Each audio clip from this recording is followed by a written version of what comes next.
We are up. You want an intro? Sure. All right. 5, 4, 3, 2, 1. Hello, everybody. Welcome to election night coverage with the GD Report. I am D. Hold on. I don't know why I did that.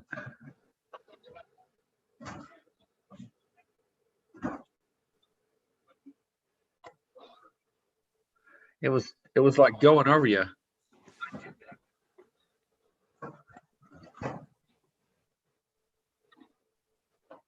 All right, let's start again. 5. See that? There's like a delay. Is it because you have YouTube open? Yeah, maybe. Can you mute the? Yeah.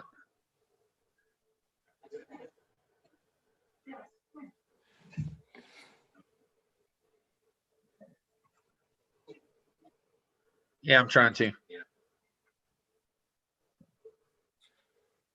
Some of these numbers, it's like, why do they even report it?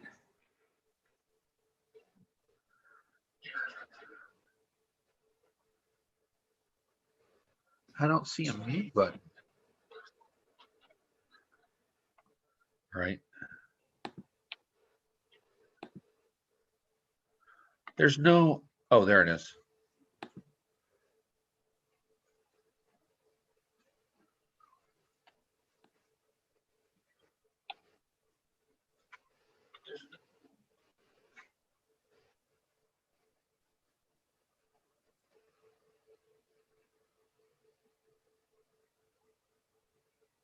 Ready? Yep. 5, 4, 3, 2, 1. Hello, everybody. Welcome to election night coverage with the GD Report. I am D. And I'm G. And we are hopefully live coming to you via the inner tubes from the great states of Colorado and Oklahoma. G-Man, how you doing tonight? I'm doing great. Had a great day today, out in the sunshine most of the day, hanging out. And yeah, it was awesome. Fantastic. Yeah, it was a beautiful day here as well. Great day to vote. I didn't see, and somebody will jump on and jump all over me, I know, but I didn't see anywhere that had really bad weather today that I saw across the country, any weather coverage of any kind. So yeah, it looked like it was a good day for everyone that wanted to do in-person voting. Of course, we know with the percentages, a ton of people voted ahead of time. And did early voting either by absentee mail, drop off, or early voting in person. So when did you get your ballot in? We got ours in about 2 weeks ago. Did you drop it or did you mail it with? We always drop. I didn't know if you trusted General DeJoy with your ballot this year. What now? I didn't know if you trusted General DeJoy. What is his name? DeJoy? Right. No, I sure did not. So, but to be fair, we've hardly ever mailed ours. Okay. So you're a bipartisan dropper offer. Yes, that is true. Good. We actually voted in person today. How was that? It was fantastic. It was about I would say maybe a 30-minute wait. It wasn't too bad. Right. But you know what's funny is the town I live in is about 100,000 people or so. And I guarantee you we have more polling places than Atlanta or Houston or Dallas do. Right. Because I could hit, I'm not very good at golf, but I could hit a golf ball down Kelly Avenue and get pretty close to 2 or 3 polling stations. Right. So it's election night.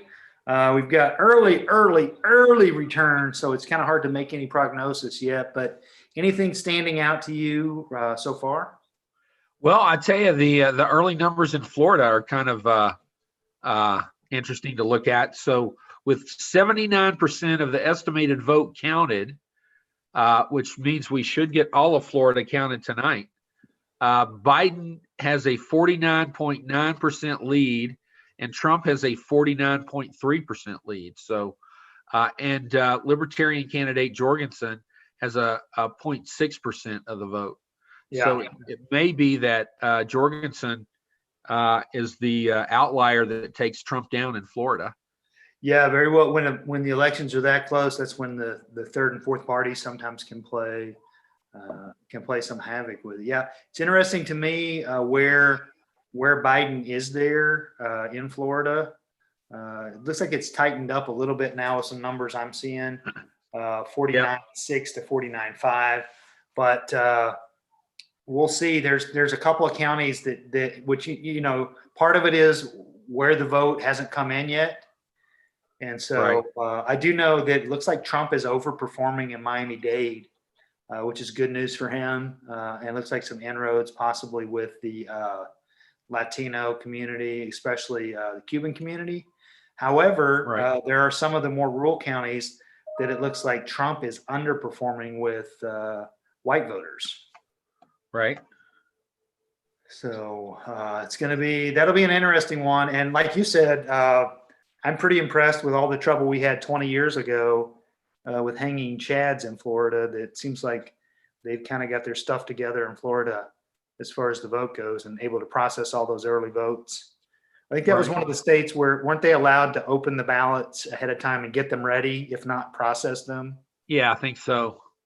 And people don't realize what a big effort it is to count these votes. I mean, you've got 9 million or so already in Florida. Maybe closer to 10 million votes. That's a tremendous undertaking to count those.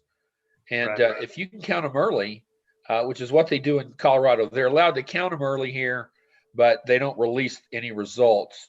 Now, they will release whether you voted or not, which the sooner you get your ballot in, the sooner you get off the mailing lists and you don't get inundated with the robocalls.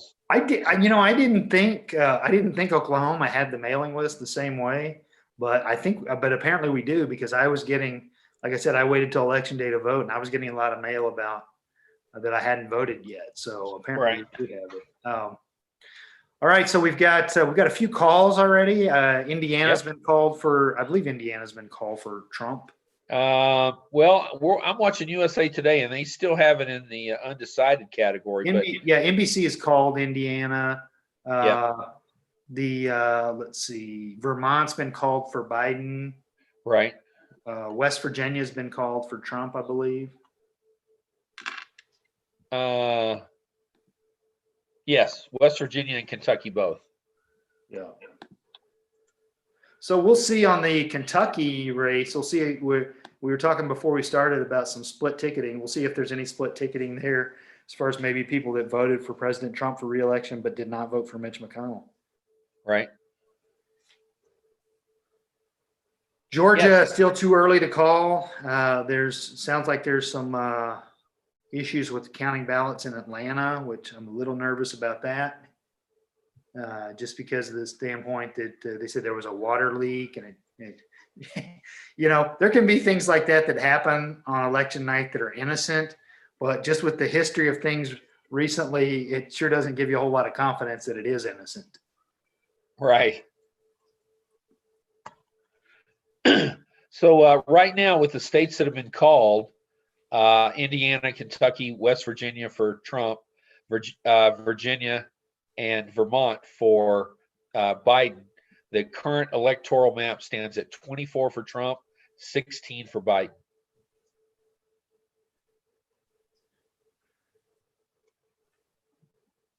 Very good. Well, a lot of states to come. We're coming up on the 8 o'clock hour in the East, and I believe there's some states closing at 8.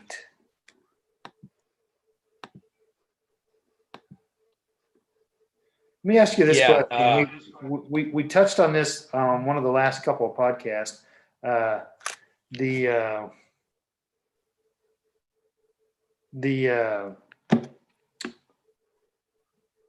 think it's. Do you feel like there's going to be enhanced impotence to get election reform passed after this year?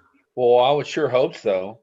The problem that we have, as we've talked about before, is you've got these states that don't, they're their own entities and they don't want to change. Right. So, like Colorado, I think, was at the forefront of mail-in ballots.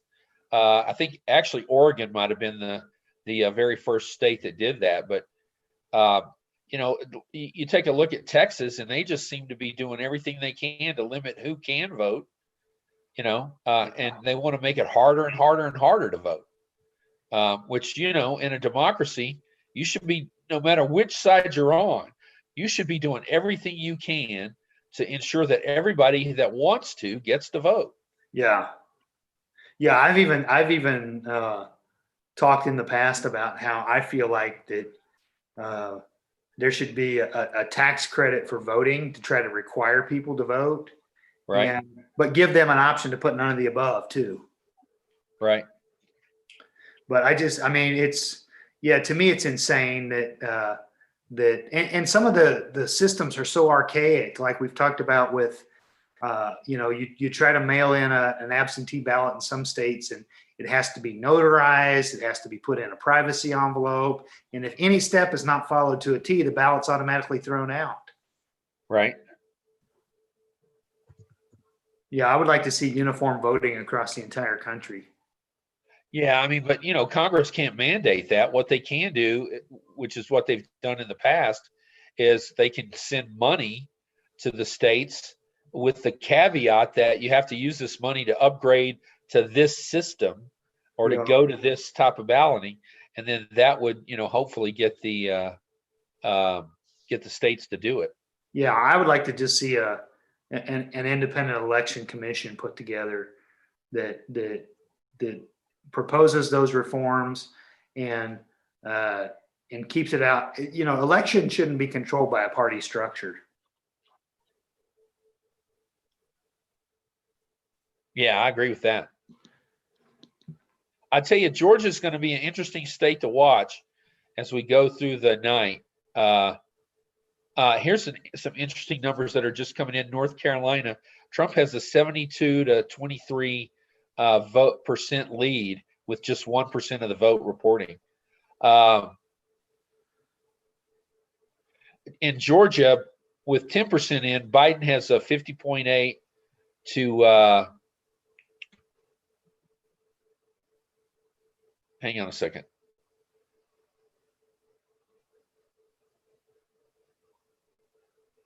Come on, let me see it. 50.8 to 48.2 with 10% of the vote reporting in Georgia.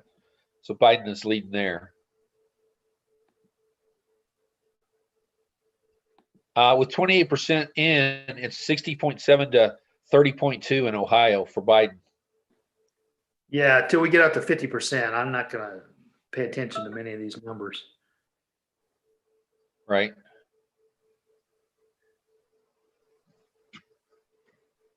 Yeah, I agree with you there. Yeah, it's fun to look at it, but it's definitely getting spicy. I think if you would have told me that a year ago that Florida, I know Florida's always kind of in play, but it's been skewing so far to the right recently. Right. That it's almost been starting everywhere in the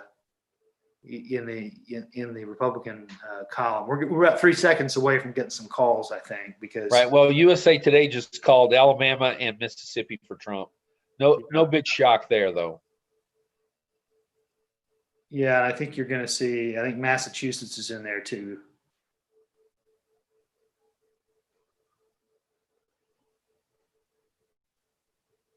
Maryland they just called Maryland for Biden and Connecticut for Biden.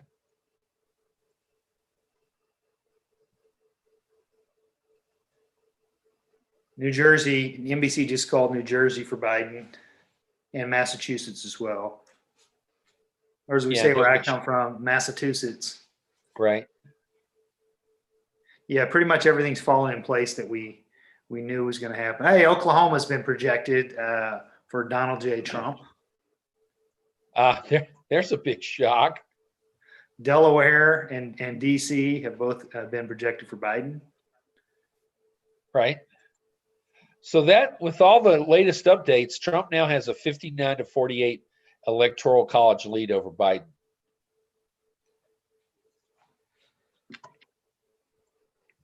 And we still haven't got Florida. I guess Trump has taken the lead in Florida 49.7 to 49.5 with 80, how many votes? 81%.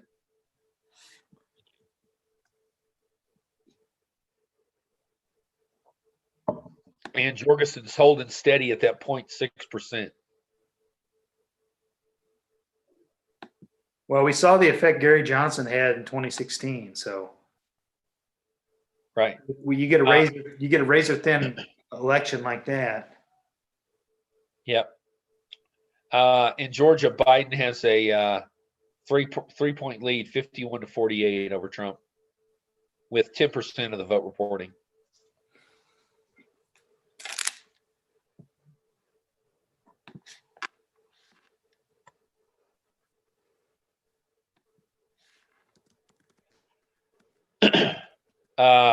There's some Texas numbers in. This looks interesting. With 16% of the vote in, Biden leads Trump 53.8 to 44.9. Now that's about 2 million votes in out of the. Let me just check my numbers here before I.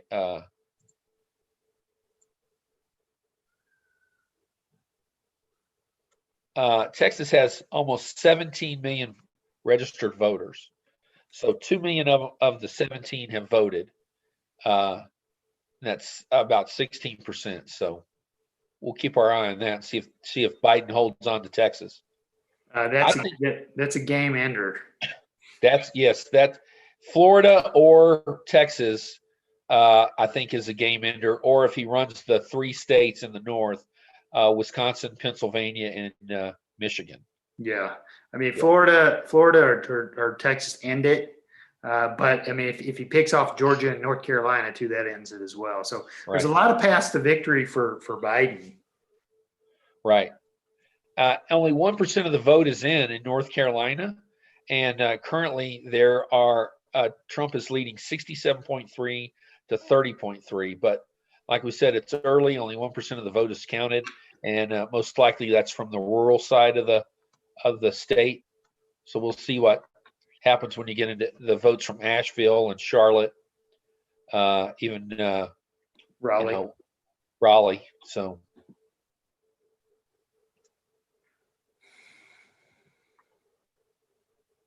there's some interesting. Have you? Go ahead. Interesting votes coming in, and still early, but in Ohio, there's some. It looks like Biden's really overperforming in some of the Democratic counties. Right. Yeah. So with 31% of that vote counted, Biden leads 59.6 to 39.3 over Trump. And we should note that no Republican president in modern history has won the presidency without carrying Ohio. Right. That doesn't mean it can't be done, but it just hasn't. Right. Right. Yeah. There's a lot of firsts. I think it says a lot that New Jersey just got called for Biden too, if we hadn't said that. It says a lot that one of the last stops Biden did yesterday was in Ohio. Oh, right. Yeah, exactly. Trying to make sure I've got everybody up to date. Illinois just got called for Biden. That's 20 electoral votes. That puts him in the lead, 68 to 59 over Trump. Looks like New York Times is reporting that Mitch McConnell wins re-election in Kentucky. Right. Well, we knew that was most likely the case. Yeah. I mean, Amy McGrath was a decent candidate, but you need a superstar. They're not going to take that seat until Mitch McConnell dies or Ashley Judd decides to run against him. Yeah, even then, I mean, Kentucky tends to vote against their own interests quite a bit. So, Right. hey, the way Mitch's hands have been looking lately, I don't know. Did you see his hands? Those photos of his hands? I did not. So fill me in. You should Google it. But there's been pictures of his hands all over the internet during the Amy Coney Barrett hearings. I call her Bryant. I don't know why Barrett. I think I'm thinking Kobe Bryant when I say Coney Bryant. Right. But Coney Barrett hearings, and his hands were all bruised up and looked like swollen, looked like he'd been in the hospital. And they asked him about it. He said, "Oh, nothing's wrong." And it's like, I don't know if I go that far, dude. Duval County sent in Biden 51.3 to Trump 47. Trump won that district with 49% last time. Wow, that's a big turn. Gene Shaheen, no surprise there. Fox News predicts. What's Fox Do what now? I'm sorry. No, I just say there's a couple They Democratic predict calls in the Senate re-election. Yeah, I was going to say they predict. Hang on, let it come back up here. Of course, they gave Mark Warner in Virginia. They project he's going to be the winner. There's no results in the Doug Jones, Tommy Tuberville race in Alabama yet. Dick Durbin, they present he'll keep his seat in Illinois. That's no big surprise. They predict Markey's going to win in Massachusetts with 0% in. Yeah, I mean, some of that. I think it's the same way with Inhofe, and the Oklahomans called it for Inhofe in Oklahoma, and it's the same way. I don't think there's a vote in yet. With 5% in, Jamie Harrison is down 48.5 to 50.4 in South Carolina.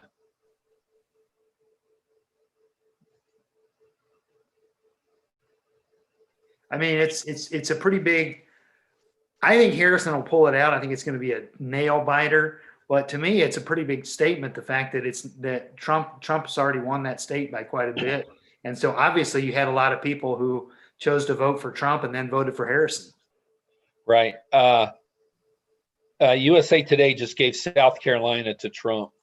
Yeah. Again, no big shock there, but we'll see if he's got enough coattails to carry Lindsey Graham to victory. Or bootstrings. Right.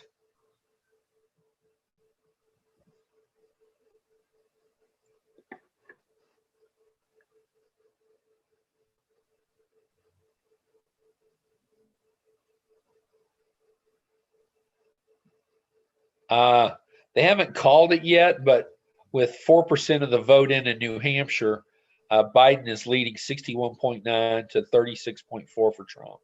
Now, New Hampshire is a state that splits its electoral votes. So we'll have to keep a watch on that and see if Trump gets any of those. And that's 4 electoral votes that are up for grabs in New Hampshire. I'm surprised that we don't have any Maine results in yet. Yeah, they called it too close to call. But you know the other thing they've got is they've got the ranked runoff there. Oh, right.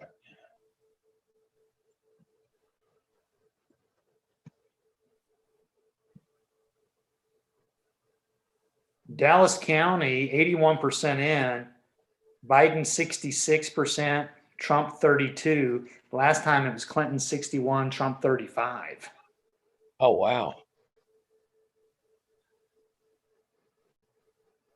That's kind of shocking because when I grew up in Dallas, of course it was Democratic then, but all those Democrats have now turned Republican, and for a long time there, Dallas was a Republican stronghold. Yeah, of course it's a different Republican Party today. Yep, absolutely.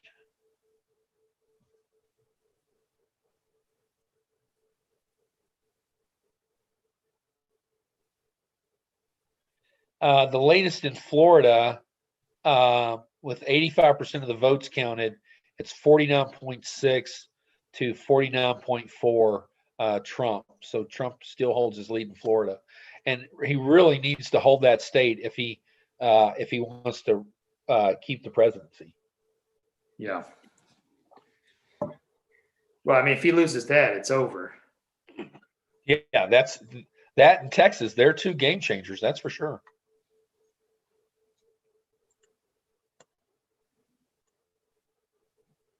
Have you? Has anything surprised you so far in the night? Uh, we're not seeing 83% in Harris County. This is not necessarily a surprise, but Biden's at 56% to Trump 42, Harris County in Texas. I think Biden's strength in Texas is a little bit surprising to me. Right. I mean, I've heard, we've been hearing talk about it for the last 2 weeks, but it's Texas is like Lucy with Charlie Brown and the football. Right. With the Democrats, it's like, here you go, and then whoop. Right. So Jorgensen, the Libertarian candidate, currently has 1.1% of the vote with 30,320 votes. We'll have to see how many votes she gets because, there's a lot of people in Texas that would think about casting a vote for a Libertarian candidate. And so currently we've got about 3 million of the 17 million votes, registered voters, got about 3 million of the votes cast. And that's 22% estimated voter count. And Biden is leading 51.4 to 47.3 in Texas. So, yeah, we're definitely going to keep an eye on that and see how it goes. Michigan, go ahead. Michigan started to come in, is that what you said? Yeah, there's 1% of the vote in. Biden is leading 71.2 to 27.7 for Trump. So if that holds, if Michigan holds for Biden, that could be the first chink in the armor for Trump going down to defeat. Where's Williamson County in Texas? Is that north of Austin? Yeah. Holy smokes! 95% in. Biden's at 50.6%. Trump at 47.4%. Trump won that county last time by 10 points, 52 to 42. Yeah, so I think what we're starting to see is some of these predictions about the blue wave might actually be starting to come true. And so, you got to figure there's a lot of congressional elections involved with this too. Yeah. So, like in Williamson County, he's got an 8,200 vote lead. There's estimated 5,400 votes leading, so he's probably going to win that county. Right. Well, and it sounds like he's going to win Harris and Dallas County too. We don't have any numbers yet from San Antonio, Bexar County, but that's typically a pretty strong performer. Right.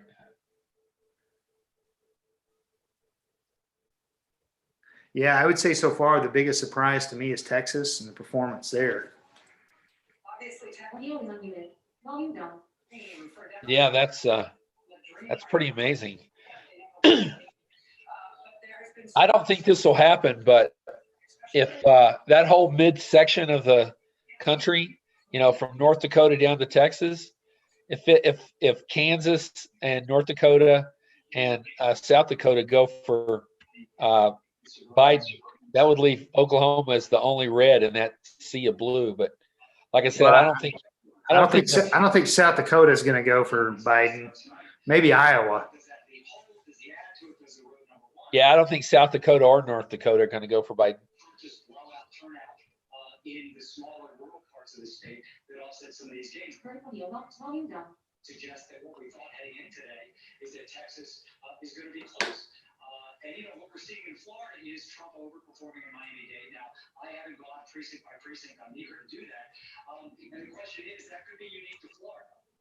And some of the gains we're seeing in Ohio, in some of the Florida counties, certainly in Texas counties, like in the Dallas-Fort Worth area, would suggest that when we get into the Philadelphia suburbs, the Madison suburbs, certainly Macomb County, some of those trends may continue. So Texas looks like it could be quite close. But again, it's a fascinating night because we get all this vote dumped early. Yeah, so good point David Plouffe was just making on NBC is that, we're getting a lot of early vote dump that is the early voting. Those numbers that are dumping early, and then we're ending up with with ending up with same day vote coming in later. So which is tending to favor Trump and Republican. Right.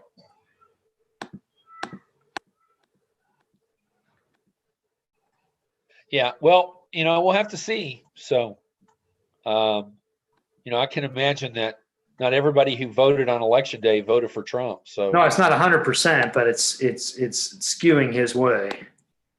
right.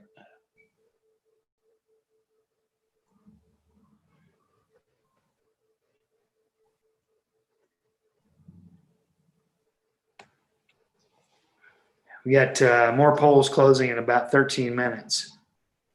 Right.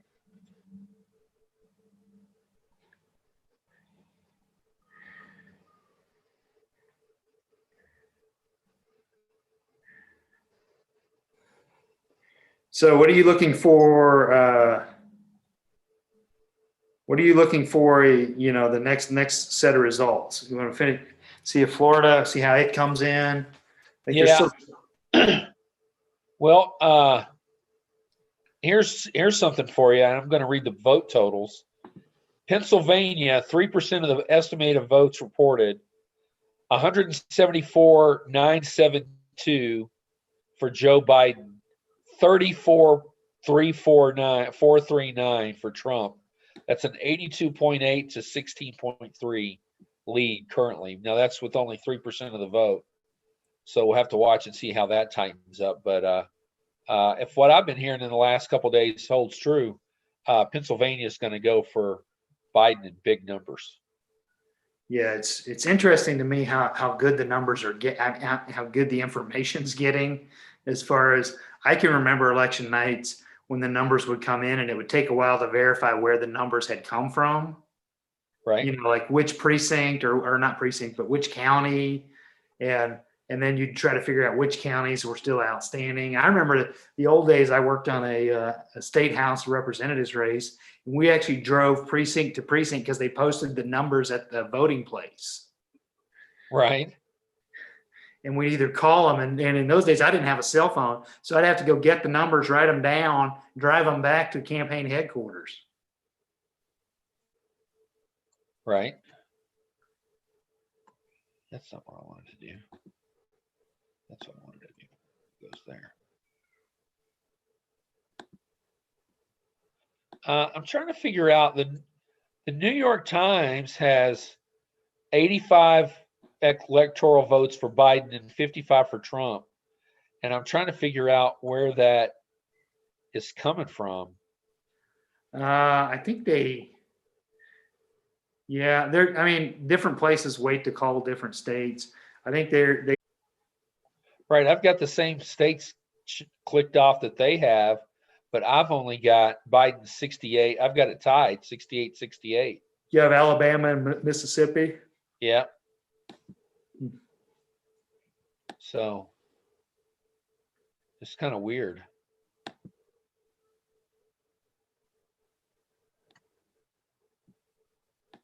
Yeah, because they only have Trump with 55. I think somehow their electoral math is off for the New York Times. Yeah, HuffPost is the same way. I don't think they hadn't called Indiana, and I believe the other ones have called Indiana. Oh yeah, you're probably right there. But with about 30% of the vote counted, Trump's got a 58.9 to 39.2 lead. I don't see that reversing in Indiana. No, Indiana's going to go. It's Mike Pence's home state. Right. Tends to go Republican in the presidential. Although I think in 2008, Obama might have won Indiana by like a small margin.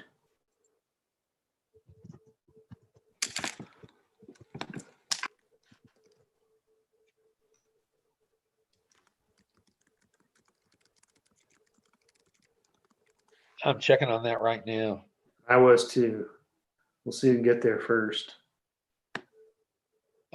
Indiana was won by Democratic nominee Barack Obama by 28,391 votes, a 1.03 margin of victory.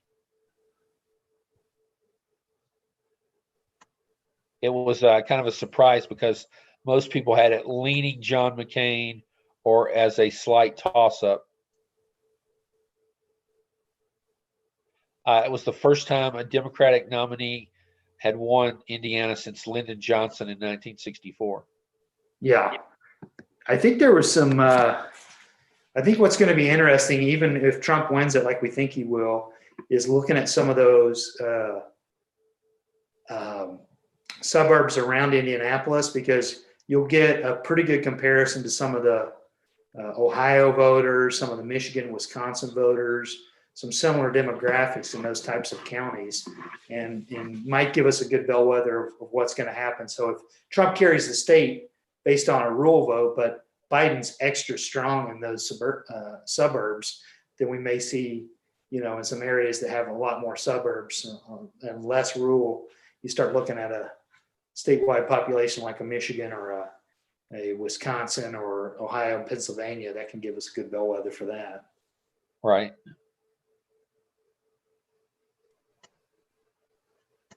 Yeah. So we should be getting some more results here in just a little bit, I think. Yeah, I think that's coming up in about 8 minutes.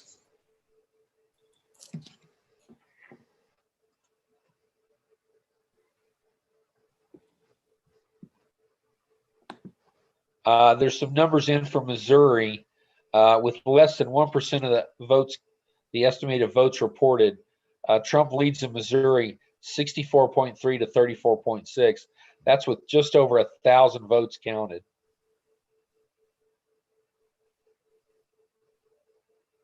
In Kansas, with 20% of the estimated votes reported, Joe Biden leads Trump 57 to 41.3. That's some interesting numbers there. What's the percentage reporting? 20%. Yeah, I'd be interested to know if the numbers were coming from the suburbs of Kansas City or where. Right. And we talked about Kansas. Last on some of the podcasts, they've got some Democratic and some populist streaks, and wouldn't surprise me at all if we don't see a senatorial win there if Biden can't pull it out presidentially. Right. Yeah, it would be good for the Democrats if Biden had some decent coattails. Yeah.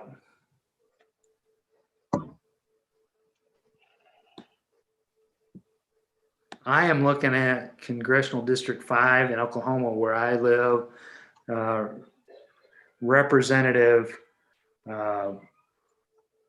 Kendra Horn up for re-election, and she is up against State Senator Stephanie Bice, and we get very little numbers in so far, which is funny because that's the most competitive race in Oklahoma. Right. So Bice is up right now 1,159 to 880, which is basically 0% reporting. It's just the numbers from Seminole County, and we don't have any numbers from Pottawatomie or Oklahoma County. There's a big debate going on right now in Oklahoma whether Biden can pull out Oklahoma County because a Democrat hasn't won a county in Oklahoma in a long time in a presidential election. Right.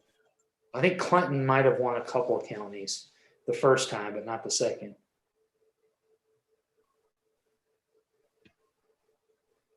Biden looks like he's really overperforming in North Carolina.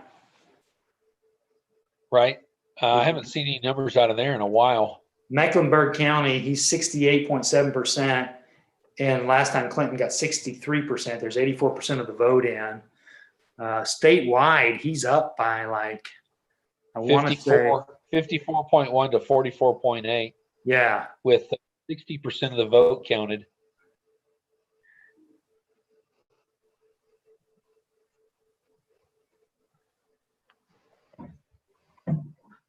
I tell you, if Trump loses North Carolina and Georgia, that's gonna be a long night. Make it a long night for Mr. Trump. Yeah, there's just, as we talked about before, there's a lot of different paths for Biden to get to where he needs to be, but right. Trump's he's that college football team that's in the fourth quarter that's he's got to get everything to go right. He's got to do he's got to recover 2 onside kicks and make both, 2-point conversions after touchdowns in order to tie. Right. It's just you get yourself in this kind of spot, it's tough to run the table. Yep.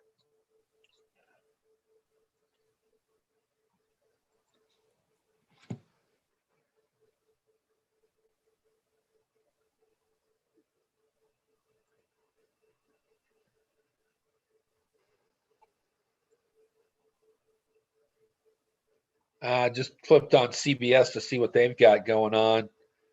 They're still talking about Vermont. Come on, CBS. The GD report's ahead of you. Right. I mean, I love Vermont. Vermont's one of my favorite states in the Union. It really is. But come on, everybody knew. I mean, the Republican governor of Vermont came out today and said he voted for Biden. So I don't think you have to spend a whole lot of time on Vermont coverage.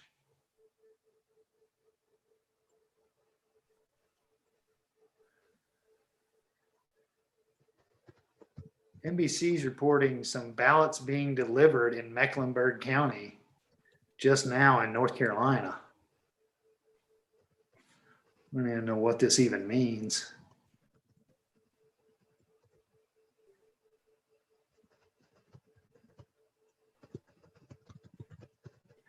I don't want to read too much into it, but I did find it. Did you not find it the least bit interesting that they were able to make such a quick call on Alabama for presidential, but not on the Senate?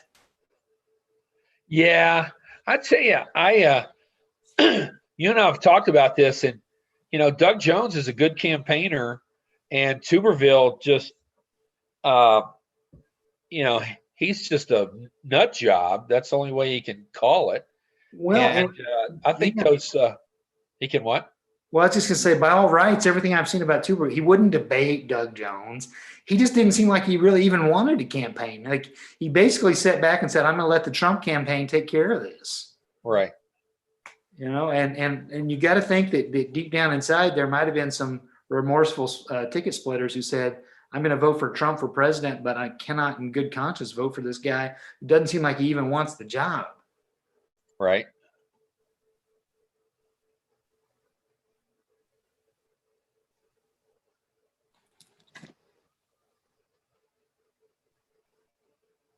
Just looking.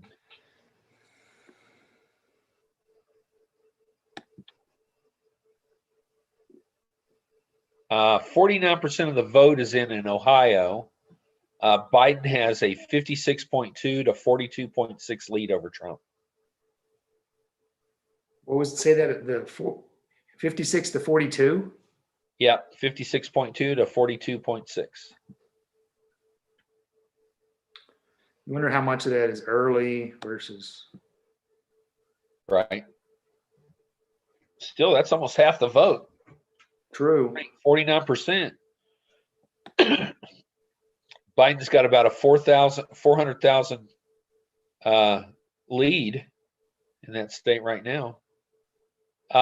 Jorgensen, the Libertarian candidate, has 0.9% in that state. So I think if what we're seeing right now holds true and Trump doesn't win re-election, just like Ross Perot for George Bush, he can, George H.W. Bush, he can look to Jorgensen and blame her for his, Yeah. Now it's not that big a margin in Ohio right now, but I'll bet you when it's all over, you could look at her as the spoiler.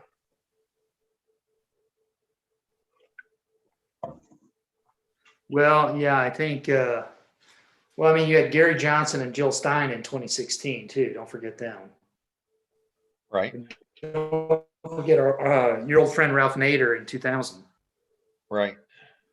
So, I mean, there's always the debate about who do they siphon candidates off, voters off of. Is it really siphoning off Trump? Is it siphoning off Biden? Is it somebody that says, I wasn't going to vote for either one of them anyway. I just showed up because I saw that there was a third party for me to vote for. So there's debate either way.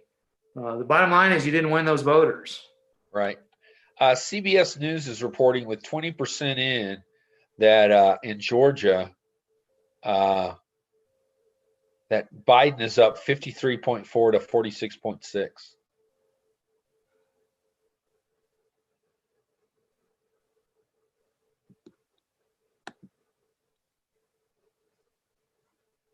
See if I can get some different numbers somewhere. Still don't have any Oklahoma County votes. So in USA, CD5. right?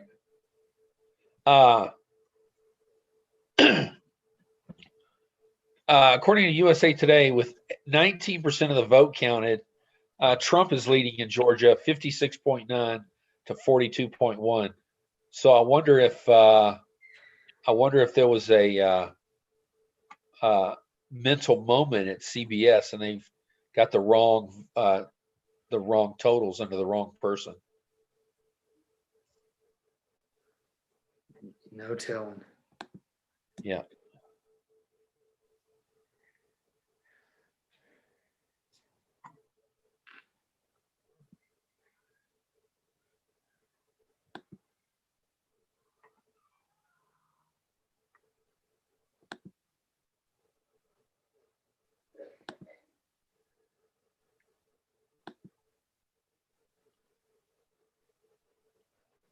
Rhode Island.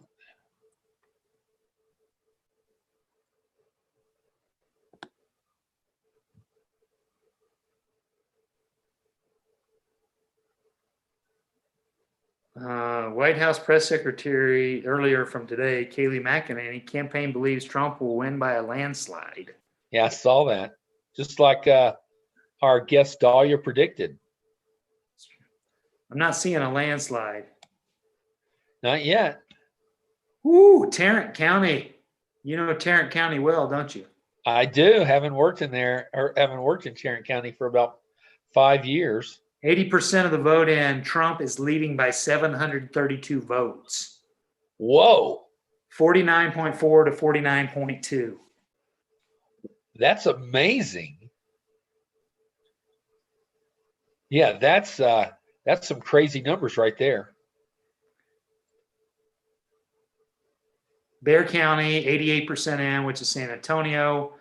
Biden up 59% to 39%. This may be a blue wave. He's outperforming Clinton by 5 points, and over 80,000 more votes than her last time.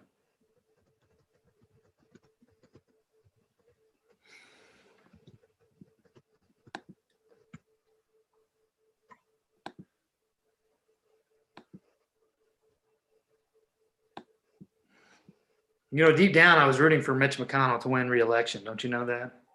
Right. Actually, I hate it for Amy McGrath. Yeah, she did run a good campaign. Holy cow! I don't know what percentages we're at.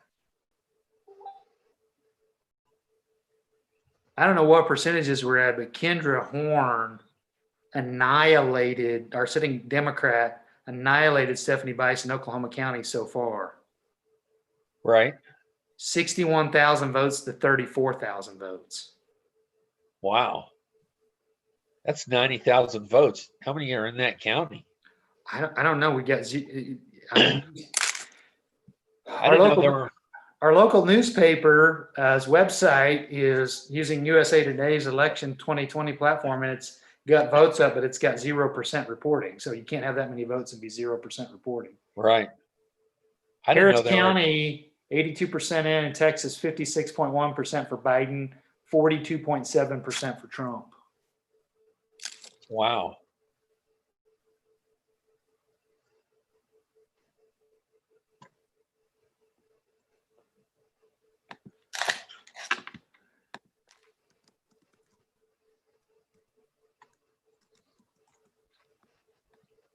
Colorado's going to close here in about 24 minutes.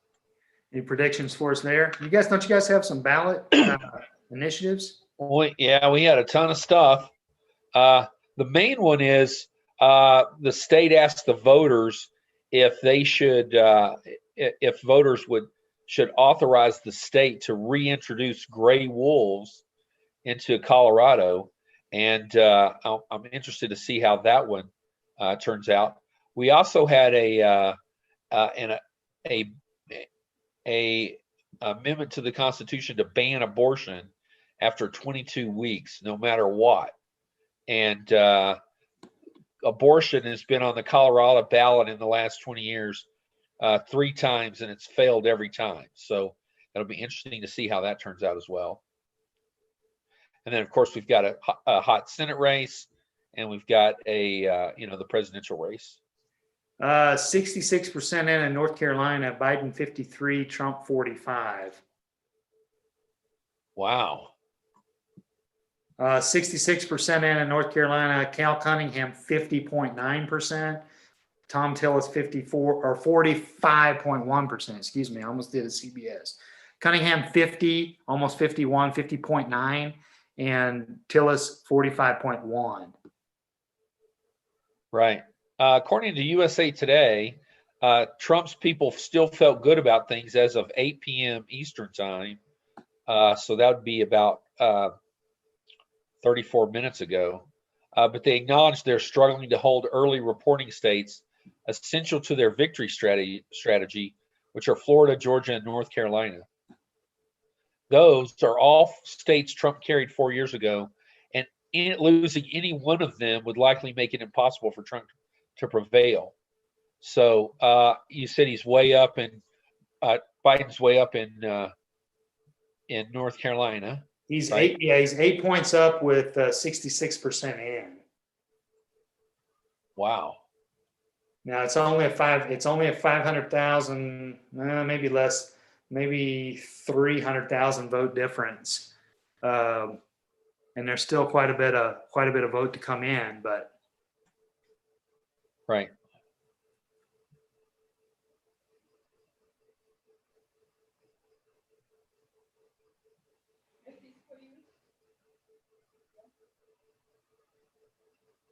New Hampshire still hadn't been called. With 7% of the vote counted, it's Biden up 59.4 to 39% for Trump. Jorgensen has 1.7% of the vote.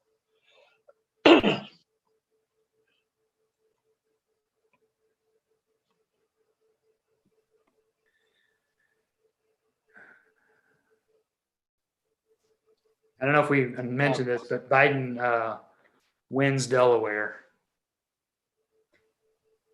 Yeah, I got that. With 55% of the votes reported, Biden leads 49.5 to 49.2 in Texas, according to the New York Times. And that's about 3.5 million votes counted. I'm sorry, 6.5 million votes counted. Yeah.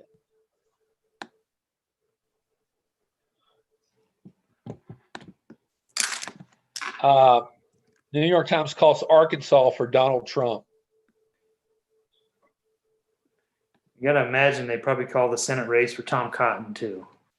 Yeah, I'm sure they did. And that's no big surprise. I mean, it's a Republican stronghold state.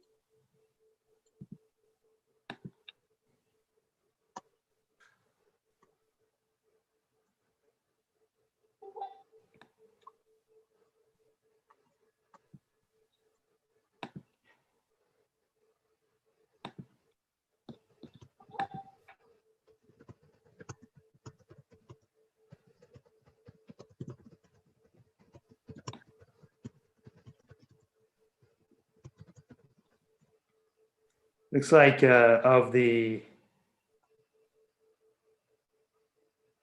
votes so far, 125 of 1,948 precincts reporting in Oklahoma, Kanye West did receive 810 votes. Right.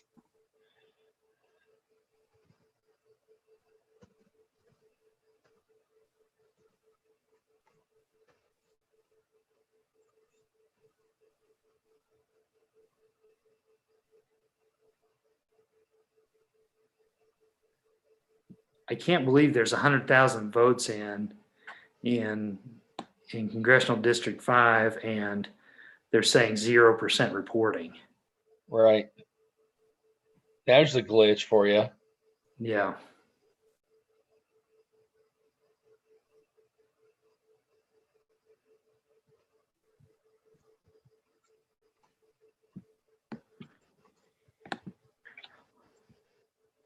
That would be super huge if she was able to hold that seat in CD5 Oklahoma.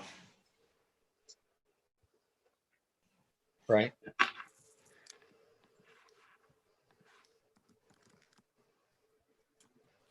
So you were telling me, what do you think on those ballot issues?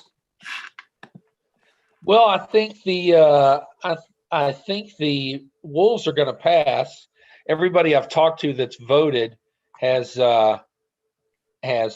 voted in favor of reintroducing them, and I am hopeful that the abortion ban fails because not that I'm in favor of abortion that late, but there's no provision in there for rape or incest or if the woman's life is in danger. I mean, it's just a poorly written Well, yeah, you should, for those, legislation.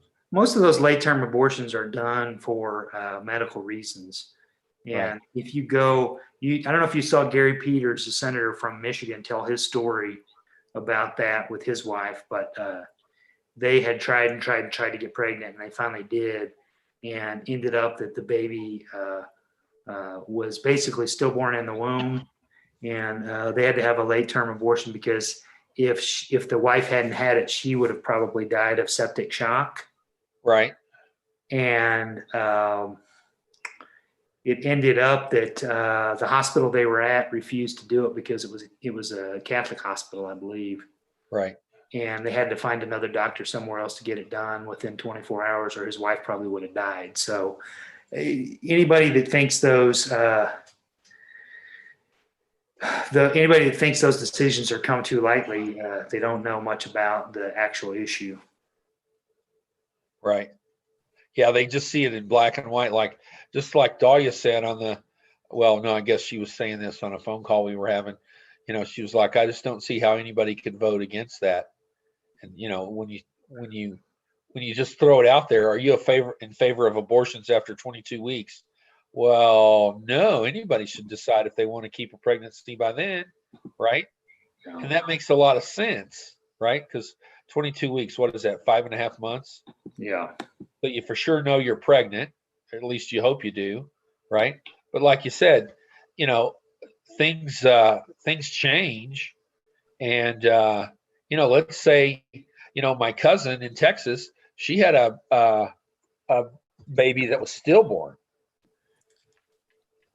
and back then, abortion was illegal, and so and they knew it was stillborn at about the 4.5 month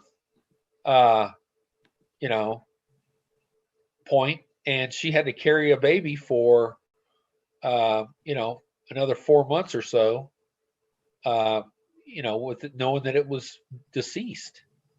I can't tell you what kind of emotional trauma that inflicts on people, but I think the people that are in favor of these bans, they don't really think about that, and more importantly, I don't think they really care. I think they're just interested in seeing abortion go away, and however they can get it, they're in favor of doing that.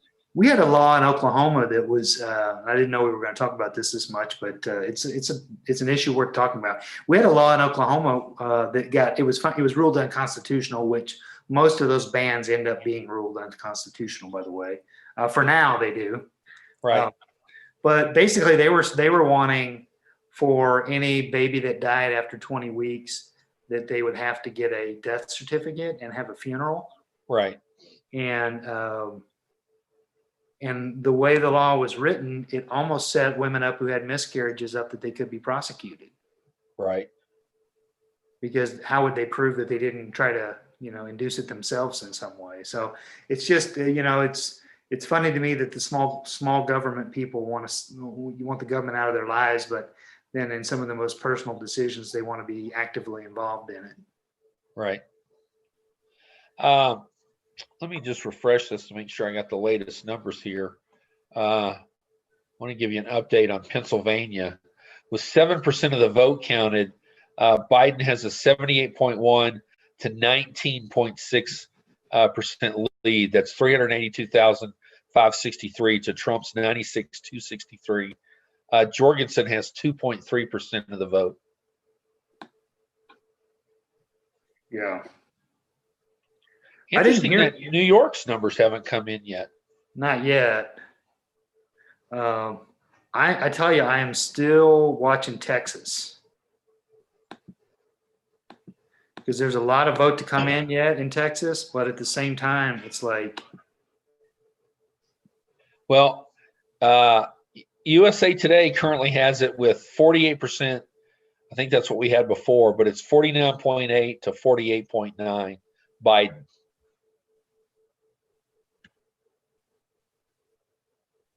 So yeah, that's going to be interesting to watch. In Florida, with 89% of the vote counted, Trump leads 50.9% to 48.2%, and that's with about 10,000 or 10,500,000 votes counted. thank you.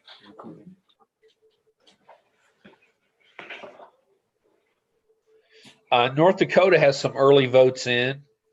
7% of the vote counted. Trump leads 53.8 to 43.6.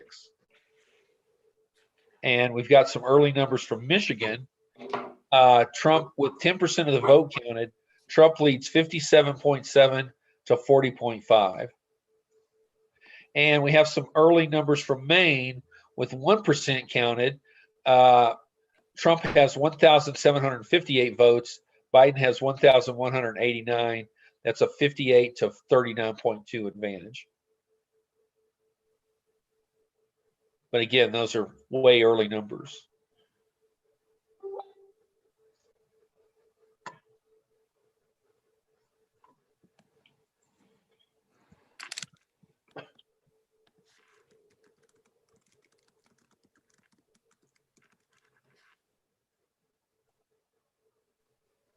%68%. Biden's still up 52.4 to 46.5 in North Carolina.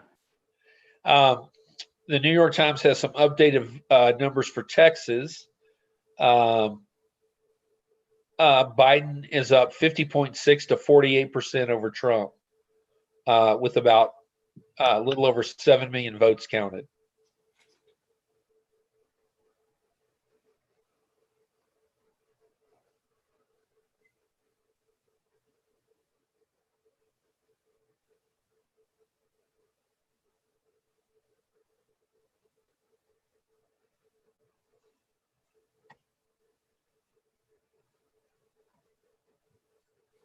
Nothing's been called though yet, so still watching what's going here. And our current electoral map has Biden up 88 to 72 over Trump.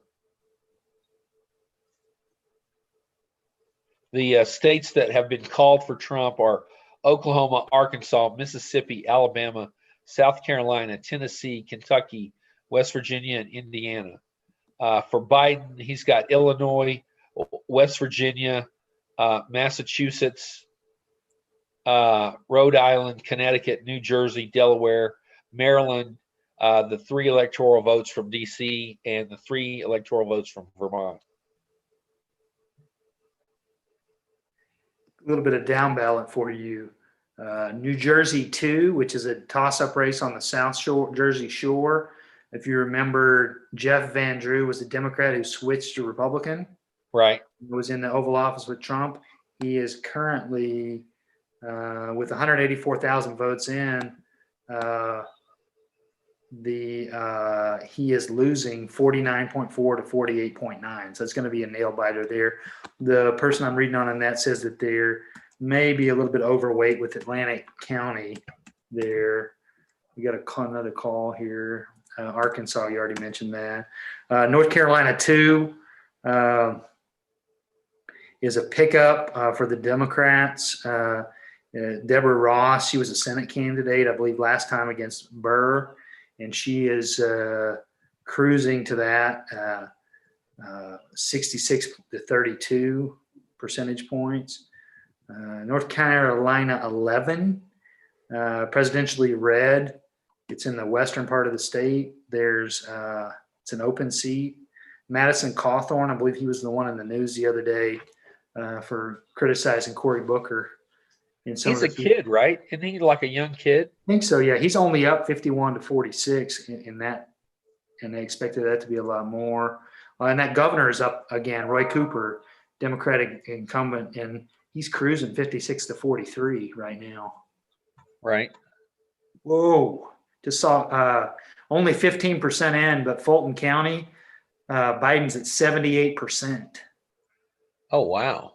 Gwinnett County is at 63%.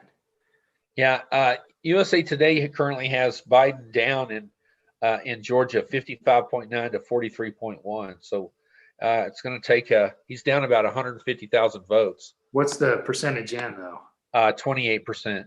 Yeah. I'm going to go off camera for just a second. Okay. Might make our ratings go up. Right. Yeah. So while you're gone, I'm just going to check in here and see what some other, if we've got any other new numbers coming in. Biden is up 55 to 44 in Ohio with 50% of the vote in. That's pretty interesting. CBS just gave Oklahoma to Trump, which we did that a while back. So either we're way confident, which I think we are. Oh, here's some interesting numbers. With 13% in, Biden is leading 69% to 31 in Pennsylvania. Pennsylvania is a must state for Trump to win. The polls are going to close in Arizona and Wisconsin here in about 7 minutes. So in about another 10 minutes, we should have some updated numbers from those states as well. So just to recap here, the current vote total was 88 to 72. Biden carries Illinois, Washington, or Virginia, Maryland, Rhode Island, Connecticut, New Jersey, Delaware, Massachusetts, and the 3 electoral votes in DC and the 3 electoral votes in Vermont. He also carried Massachusetts. I already said that, sorry. Trump carried Oklahoma, Arkansas, Mississippi, Alabama, South Carolina, Tennessee, Kentucky, West Virginia, and Indiana. So far, the South, the Deep South, is holding true to their Republican roots and going for President Trump. We'll have to keep an eye on that and see how things are going to play out throughout the night and see how things end up. I'm particularly interested in Arizona's numbers when they start coming in. Trump really needs to win Arizona. It was a state he carried handily in 2016, but lately it's been trending blue, and we'll see if it actually goes blue this election or if it stays in the Trump column. And there's a pretty hefty Senate race going on there. Mark Kelly versus Martha McSally. So we'll have to see, keep an eye on that and see how that goes, whether Arizonans split their ticket, but for Trump for president, and Mark Kelly, who was heavily favored to win that by most polls by 5. The closest I saw was 5 percentage points in the home stretch there in the last couple of days.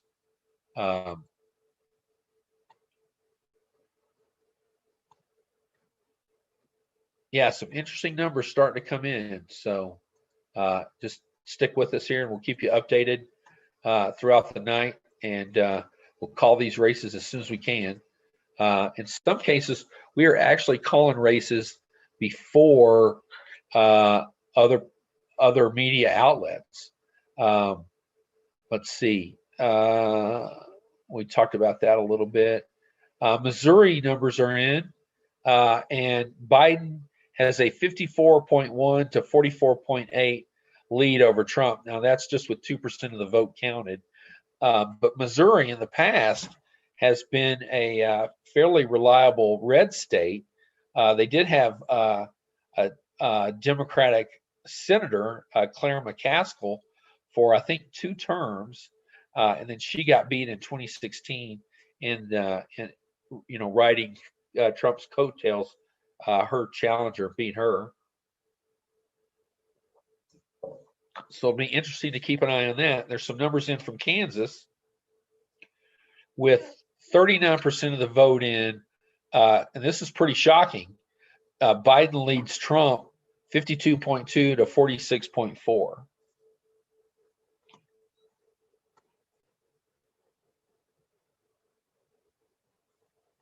So it's going to be an interesting night here, folks.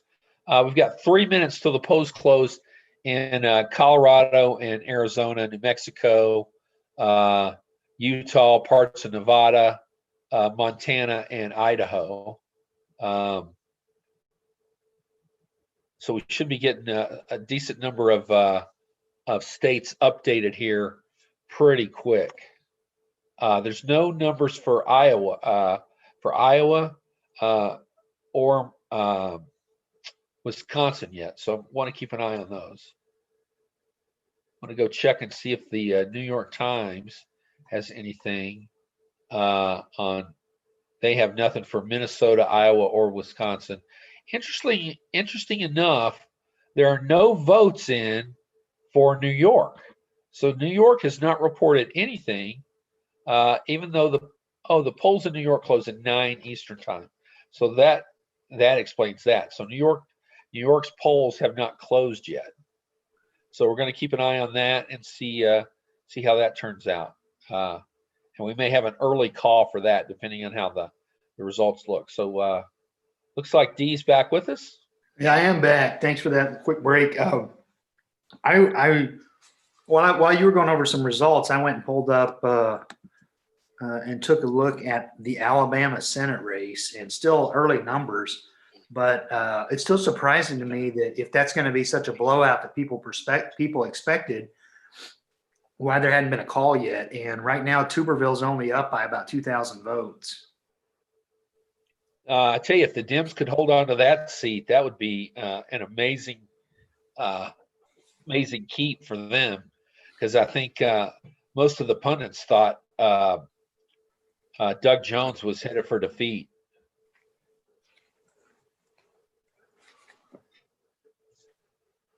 Looks like with 30% of the vote in Georgia, Trump leads 56.9 to 42% over Biden. So Georgia going blue.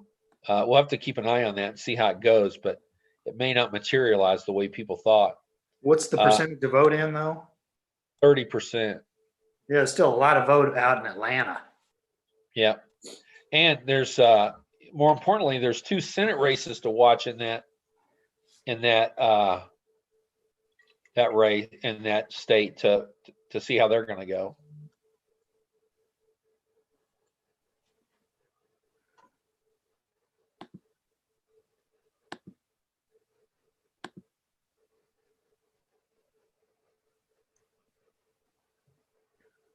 Any numbers out of Maine yet? I did see a few numbers out of Maine. Let me, or I thought I did. Let me go back and check here. Not there. Where did I see those at? Oh, yes. 2% of the vote in. Trump leads Maine 54.6 to 42.7. And we are going to have a guest here. So we're going to go back to our friend TK in Texas and get a report from what's going on down there. So TK will be joining us here in just a sec. There we go. Hey, TK. What do you got? Are we on? You're on, brother. Hey, sorry about that. I shouldn't have been over here talking. You're all right. I knew what I was talking about, at least. What's going on there? We're just, talking about the election. Currently, we've got Biden up 85 to 72, Yeah, I'm over here committing Harry Carey over Florida, but it wasn't a must win or anything. But I'm still kind of shocked. I actually thought it'd be right down the wire 50-50, you know. Right.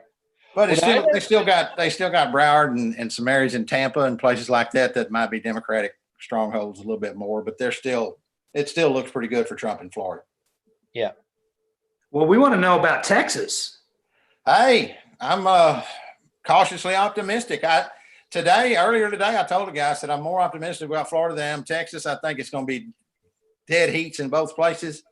But, you know, I've been disappointed so many times here in Texas over the last 40 years. I just figured that they'd skin us just by a point or two, you know, like they did Beto last time. But I do think he opened the people's eyes up in 2018 as to what the possibilities might be. Right.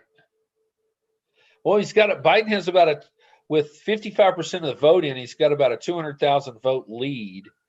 Now that's not insurmountable, but that's with 55% in, that's a pretty good.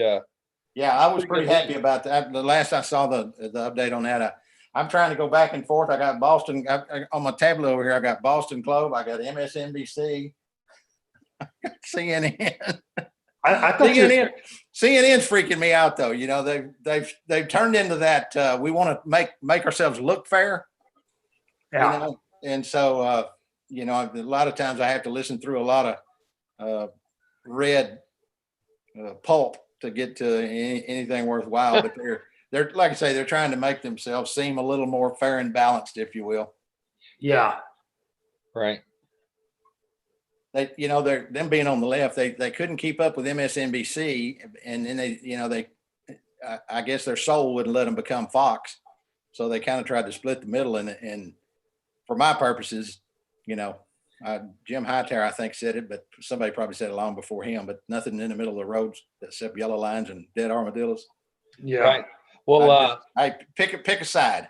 You know, one of the most popular shows, and D doesn't like to hear this because he doesn't like the guy I'm about to mention, but one of the most popular votes on MSNBC, one of the most popular shows is Scarborough. What do they call it now? Yeah, Joe. Morning Joe. Morning Joe. Yeah. Which originally was called Scarborough Country. Right. And he went to CNN first to see if he could get to see if they would buy his show, and they wouldn't. So. Well, it's funny, you know, I used to really couldn't stand him, you know, 15 years ago or whatever. I mean, you know, and he was a Republican rep and he was kind of a pain in the butt, but he's really come over to be, I'd call him center left now, you know, and Trump's probably driven him away from any kind of normalcy is on the conservative side. But yeah, and I'm sure that, you know, his relationship with Minka hadn't hurt, or whatever her name is, Mika or whatever.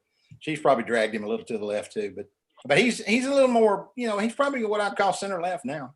Yeah, he flirts with the CNN whataboutism sometimes, where yeah, he's got to do just exactly what you're talking about. It's like, we want to present both sides. So here's Rick Santorum. It's like, what? Oh, that's the one that kills me. That absolutely kills me to have to listen to him, because I mean, you couldn't get more of a right wing nut than him. Now he's tried to dress himself up as a center right moderate, but you know, come on, I know his history. Right.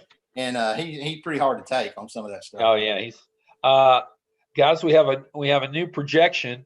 USA Today with the numbers in 29 electoral votes from the great state of New York go to Mr. Biden. That puts our total at 117 to 72 for Trump. Hey, we kind of knew that was coming, but it's just like bowling. You got to knock the pins down and count them up at the end. Right. Yep. That you do. We've got some updated numbers too on Pennsylvania, with 9% of the vote in, 71.1 Biden, 24.7 for Trump. Yeah, so I was looking at the late numbers that, or the late polling anyway, that you know, Nate had on 538. And yesterday's numbers look really good in Pennsylvania. There was about 6 or 7 polls that they took the averages of, and Joe was in the lead anywhere from 3% to about 8%. So I thought, you know, even if you average those down to about 5 or 6, he looked pretty good in Pennsylvania to me. I mean, like I said, I don't have privy to all the you know, county by county and precinct stuff that a lot of them have.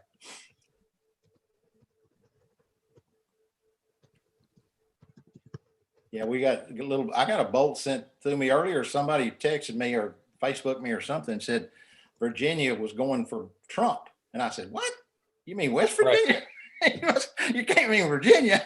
No way.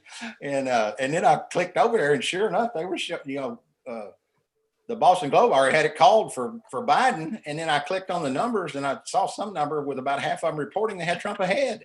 I was like, holy moly. So we're starting to get some numbers in from the Mountain Time Zone. USA Today has just called New Mexico, and it's 5 electoral votes for Joe Biden. There you So go. our current total now is 122 to 72 for Trump. I guess what's his name? Ray Lujan or whatever it is. He looked pretty safe in the Senate seat out there. It was an open seat, but he was the Democrat rep. I think he looked pretty safe. One of those. Yeah, we got to get. That's Tom. That's Udall's as important. seat. That's almost obviously. I guess when you say it's as important, it's probably not quite, but it's really close to being just as important to win the House, the Senate as it is the presidency. But that seat is Tom Udall's. He's their longtime senator. he The retired, Udall I guess. lead in New Mexico and Colorado is like Bush in Texas, and of course Mark Udall got beat by Cory Gardner 6 years ago, and Gardner's in a pretty tight election. We're going to follow those numbers pretty close here. Well, I was going to say you're up there. All my numbers show Hickenlooper winning that pretty handily by 8 or 9 points. Yeah, but Is that going to hold? it all comes to turnout, and just depends on who gets their people to the polls. Right. And the thing is that in Fort Collins and Boulder and Denver, they're all pretty liberal. Everywhere else in the state is pretty conservative. In fact, we had 8 counties after the 2016 election. They tried to actually secede and form their own state. Oh, really? Yeah, we got a bunch of those nuts in Texas, as you well know. Right. I'm sure he's got a few up there in Oklahoma too. Oh, we got a whole lot. There are some numbers in from Colorado. Currently, how many do we have? It doesn't tell me how many he's reporting. Biden is up 71 to 27%. Cory Gardner is down by almost the same margin, 70 to 29%. Yeah. So well, I was pretty, like I said, pretty hopeful. I'm pretty hopeful for Hickenlooper. We've got, I really wasn't even counting him, but I've got him up here on my list. But I thought he's almost a shoe-in. Hopefully I don't come back to have to eat some crow, but I've got him. I looked at all the polling and tried to average them a little bit. With the way Nate and them do it, y'all probably been on there, but they have A plus, B, C. They rate the polls also before. And I tried to give the, which I'm sure they do. I mean, it's not brain science here or rocket surgery, but they always weight the polls anyway. But I weighted them a little extra. If they had a late poll that was an A or a B polar, I tried to give them a little extra, and it looked to me like Hickenlooper was maybe 10 points ahead. So I'm hoping that holds. Yeah. Well, yeah, because the Dems need to pick up that seat if they're hoping to retake the Senate. There's another race, Colorado 3. Lauren Boebert, she owns a restaurant out in the Grand Junction area where all of her wait staff carry guns. Oh. And patrons are encouraged to bring their guns in and have them at the table. And she had decided Scott Tipton, the long time, I think he served 6 terms in the House. She decided he was too liberal for Western Colorado. So she ran in the primary. She primaried him and won. And she's currently up 61% to 35 over Diane Mitch Bush, who, by all accounts, ran a very poor campaign. She came across as very bitter. Just wasn't the kind of person the Democrats should have put up, in my mind. Sounded like Trump yesterday or the last couple of days. Right. Yeah. That was Yeah, pretty exactly. interesting to me. I'm guessing y'all had to find that pretty interesting. He blamed the SCOTUS. He blamed Fox News. You know, Right. he blamed everybody he could blame on what he thought was going to be a losing night. You could tell he didn't. I mean, the Republicans are saying all the right things, I guess, but the polls just don't show what they're talking about by any means. Right. I was wondering if God forbid, but if something happened and we finished tonight with Trump in the lead, with Trump in the lead, if he would still want to stop the counting, or if he would Oh, want I guarantee it's going to happen. If he's anywhere close at 11 o'clock or whatever it is, 10 o'clock our time, if he's anywhere close, he's going to declare victory and say that none of the polls, none of the late votes should count. Nobody should count any votes after tonight. It's amazing to me how those states' rights people have given up on states' rights all of a sudden. Well, as long as when the states' rights don't benefit them, they're against it. Yeah. Right. And that's something. So we have some more states to call here. Wyoming's 3 electoral votes. These are really no surprises. Nebraska's 5, South Dakota's 3, and North Dakota's 3 all go to Mr. Trump. So the current electoral math stands at 122 Biden, 86 Trump. I got you. And I was interested earlier. I saw an early vote total. It was only about 10% of the votes counted, but I was kind of shocked to see Kansas in a lean blue at one point. I can't imagine that'll hold. Well, I can give you an update on that. With 46% of the vote counted, Biden has a 52.1 to 46.1 lead. Really? Wouldn't Yeah. that be a shocker? Yeah, it looks That's like he's another- got that's about a Senate 30,000. seat. That's a Senate seat I wasn't counting on. What's her name? Bollier? Barbara Boulier. Boulier, yeah. That's one that I had chalked up as a loss myself. That'd Yeah. be something else.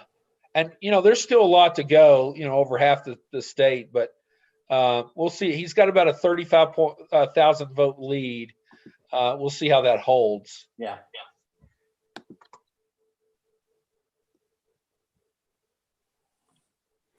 Yeah, I'm a little disappointed in Florida, but like I said, I'm expecting. I wrote it down here that Trump really needs to carry Florida, Georgia, North Carolina, Pennsylvania, Arizona, Iowa, Right. and possibly even Ohio. If I looked at a bunch of different maps, that there's really on. I hate to keep touting Nate Silver, but they've got all those different electoral maps, and there's really only one that's legitimately a path for Trump. Because there were a couple others where they showed Trump having to win Pennsylvania, Michigan, Wisconsin, Ohio, and Arizona, and I can't imagine he wins all of those. And I think they also had him win in North Carolina in one of the other ones. So, if you take North Carolina away from him and Arizona and most of that Upper Peninsula stuff over into Wisconsin now, I don't know what path he's got. Yeah, we were talking about that earlier. It's Biden's got a lot of paths to get to where he needs to go, and Trump's pretty much he's got to recover every onside kick and go for the 2-point conversion. Yeah. Well, you're right. It's almost right. He has to kind of run the table.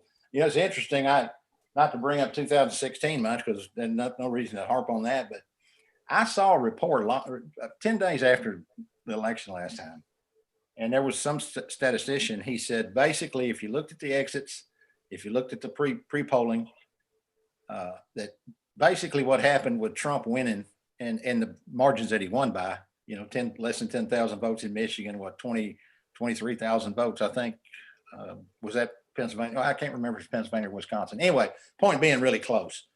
And places like Detroit, just happened that 89 of the polling machines out of 150 got lost or didn't get delivered. Those kinds of things happen. But basically, this guy was saying, he was a statistician. He said it would be like winning a game 20-19 on 10 safeties. Right. Right. That's how statistically, incoherent it was. But like I said, that's all over now. But I think this time the cyber security people are a lot sharper. We've been inundated with this stuff for 3 or 4 years now. But you think back to 2016, nobody was really talking about the Russians hacking the votes and all all the stuff that, happened as far as Facebook and Twitter and all the Russian bots and all that stuff. Nobody really had any inkling of all that stuff back there. And Right. they pretty much do now, obviously. And another thing I think it makes this race a little different. Biden's obviously got more likability than Hillary, which I Right. never really understood, but that's a whole nother argument. And Trump's the known factor now. Right. Right. He was the genius businessman that was going to come in and fix everything last time. And, a lot of people got fooled into that. But now it's hard for me to believe that he's not a known quantity to just about everybody. Now, granted, there's some people that love that style and they're going to stick with him through thick and thin. But I can't imagine independents and people Right. like that. And obviously the suburban women everybody keeps talking about. I can't imagine that they're thrilled with what they see nowadays from versus what the unknown factory was in 16. Right. So there's some updated numbers for Colorado. In the presidential race, Biden has a 65 to 33% lead. There you In go. the Senate race, it's about the same numbers, 63 to 35 for Hickenlooper. There you go. We need that. We need old Hick. We need old Hick to come through. I got him in the blue column. Right. Before the dates come. Dee and I were talking about some of our other ballot measures. One of the things that was on the ballot was the national popular vote. So basically awarding our electoral votes, which we only have 3, I think. You got Yeah, I more. don't have We, it in front of me. we have 9. We have 9. Sorry. Yeah, that sounds more like. So there's a provision on the ballot to award those to whoever wins the popular vote, and that currently is passing 60 to 40%. Well, it was funny. They did a poll. I think it was even a Fox News poll I read, and it was like something like 76%, which obviously included a lot of Trumpers even. That said Right. the person, they agreed that the person that got the most votes deserved to win, and so this mountain goat vote that we've been counting for the last 20 years, and it's given us a couple of morons about 500 votes, and a couple of 100,000 maybe, 78,000 I guess it was. I mean, we've been forced into this mountain goat vote out there in the hinterlands, getting all these, like I say, North and South Dakota, Wyoming, Montana, all those places where nobody lives.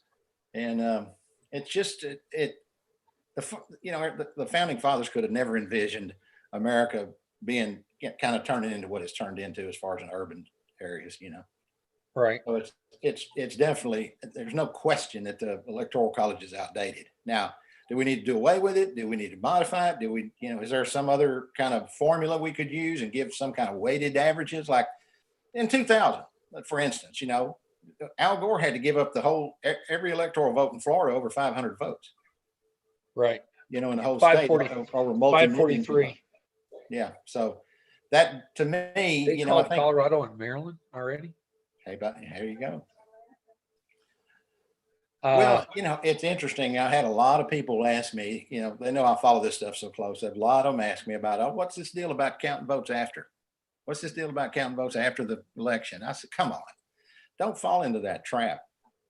Every state in the union has anywhere from 7 days to as much as 20 days to certify their count after the election's over. Okay. So these numbers you're getting on election night from MSNBC or even Fox or whoever, those are all estimates. Yeah. They use a lot of different systems, and they're pretty close most of the time, but those are not certified election results. Yeah, it's projections and Projections, exactly. It's funny to me that the same people who harp on that are the ones that claim that they're so pro-military, and a lot of there you go. Military vote overseas. There you go. Those military votes have been coming in like that since the Civil War in the Yep. mail, and Right.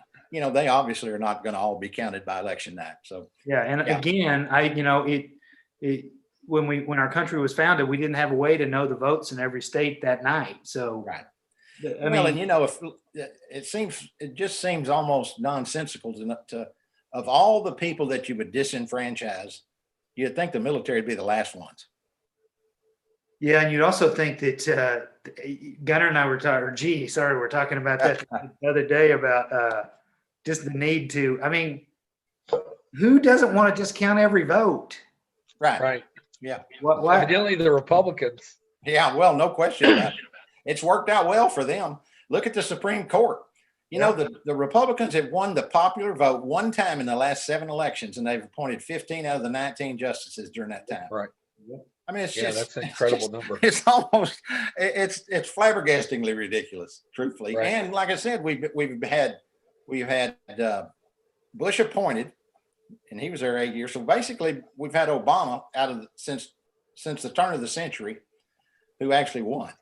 Then you've got Trump, who won those 78,000 votes in 3 or 4 states up there in the Rust Belt, ended up putting him in, and there's very much question on a lot of those votes and a lot of the voter suppression stuff. So yeah, the Electoral College, 500 some odd votes for Gore, and then just under 3 million for Hillary. Both won the popular vote, and neither one of them got to be president. That's got to be hard to swallow. Yeah. Updated numbers in Colorado: 43% of the vote counted. Hickenlooper leads 57.9 to 40.3 over Gardner. Good. Yeah. So looks like the Dems are poised to pick up a seat. Yeah, Well, we're going to need to. You and I think, G, you and I talked about the other day, back and forth about Doug Jones in Alabama. Yeah. And I'd love to see it happen. But Tuberville, I mean, he's about a worthless type candidate.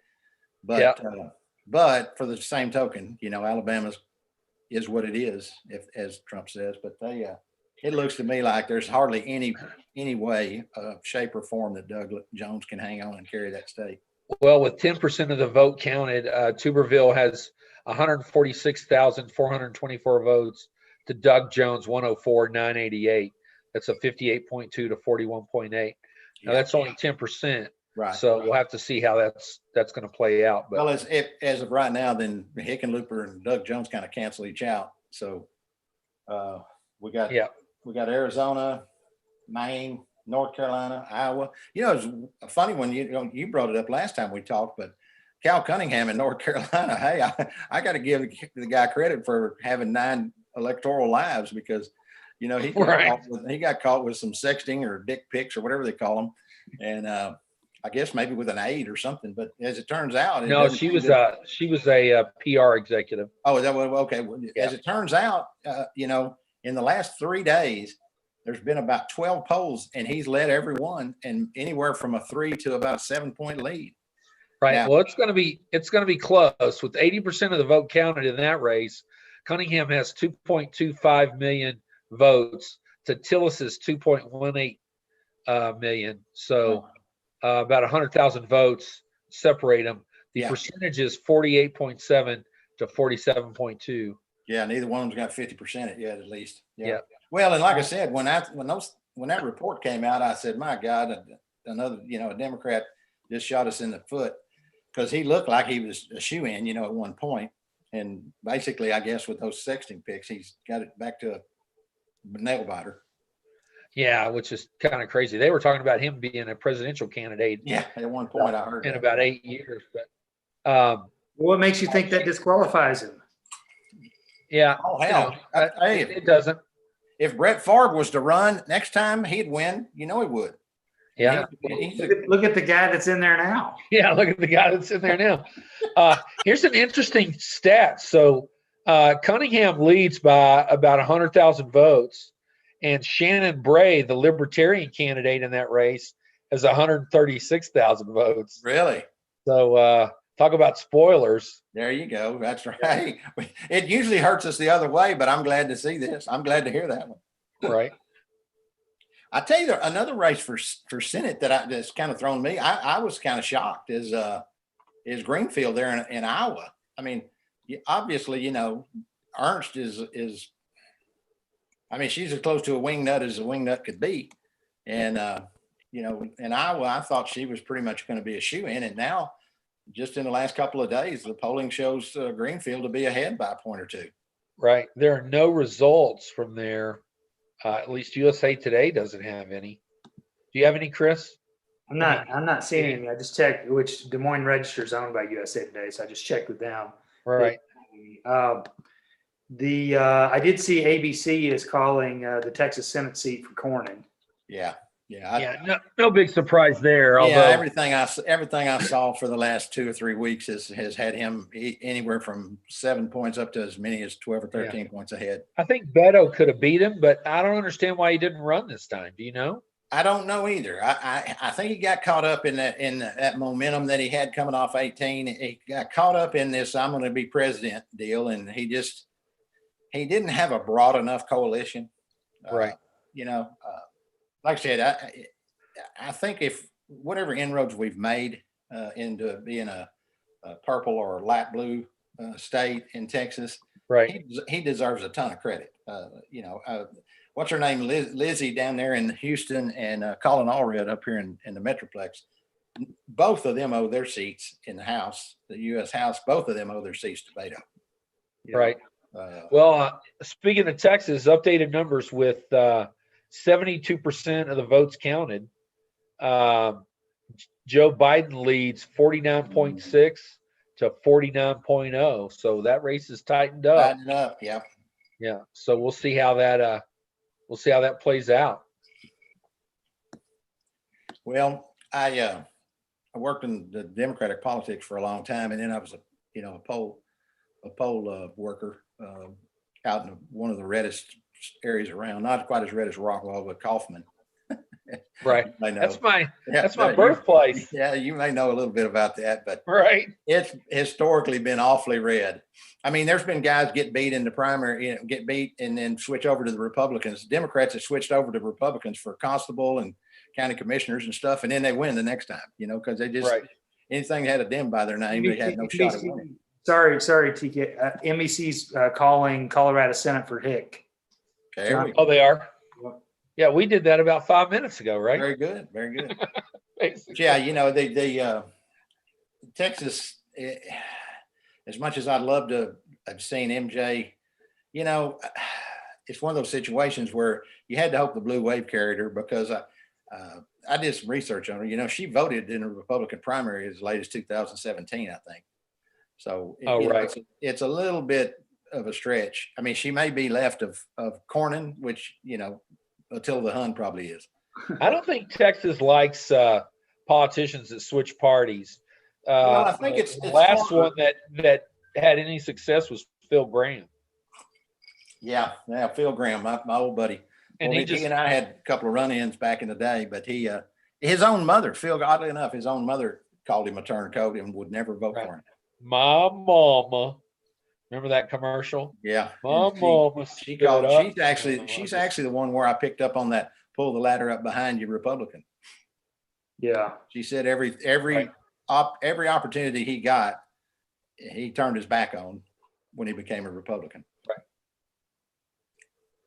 Well, that's, Dee and I have talked about it. Clarence Thomas was the same way. He got to where he was through affirmative action, and every affirmative action case that's come before the court, he's basically said, no, we don't need that anymore. Oh yeah. Yeah. And, then Ben Carson, same way, grew up Section 8, got free, got free eyeglasses and stuff like that. And then, now he's completely against, any kind of affirmative action or any kind of safety nets.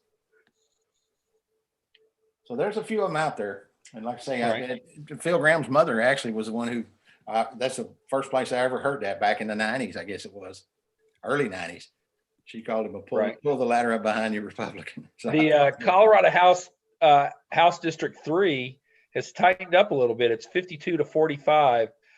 Only about 11,000 votes, 15,000 votes separate Diane Mitch Bush and Lauren Boebert. And I'll bet you results from Pueblo haven't come in. That district is kind of weird. It kind of is like a banana. It starts in Steamboat Springs, which is up in the north central part of the state, comes down the western slope, takes in Grand Junction, which that area over there is usually pretty strong Republican. Then it swings back to the east and takes in Pueblo, which is just 3 hours south of Denver. And Pueblo is pretty liberal, and Steamboat Springs is about half and half. So it's going to be interesting to see how this race goes. Now, one thing that's frustrating, and I'm going to switch over to another website here and see if I can get some numbers. The website I'm looking at does not have the percentage of votes tallied. We were talking about that race. You're talking about that woman being almost a QAnon supporter. Oh yeah. Have you heard anything about that House race in Georgia? I think that gal's a shoe-in, but wasn't it the House race in Georgia where that lady won the primary? Yeah, and Against a normal Republican. I think the Democrats already dropped out. I think he dropped out like a month ago. Oh, really? Okay. Yeah. I just remembered that the quote unquote normal Republican lost the primary, but handily lost it. It wasn't even really close. And this woman's, one of those QAnon supporters with the pedophiles in the basement of the pizza parlor and all that. So yeah, we're going to have a few of those up there in Washington too. Wonder why nothing gets done. Maybe they can start. Maybe they can start a caucus. Yeah.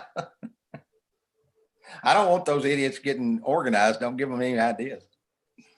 No, like I said, I was shocked with some of the comments that she had made, but like I said, most people don't follow as close as we do, and so a lot of her gibberish probably didn't get out to the general public.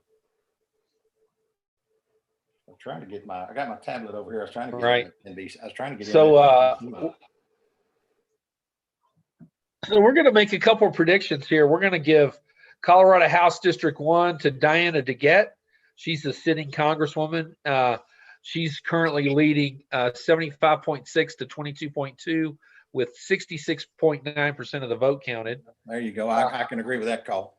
In District 2, Jonah Goose is going to keep his seat for the Democrats with 32.3% reporting, 69.2% to 28.5 over Charlie Nguyen.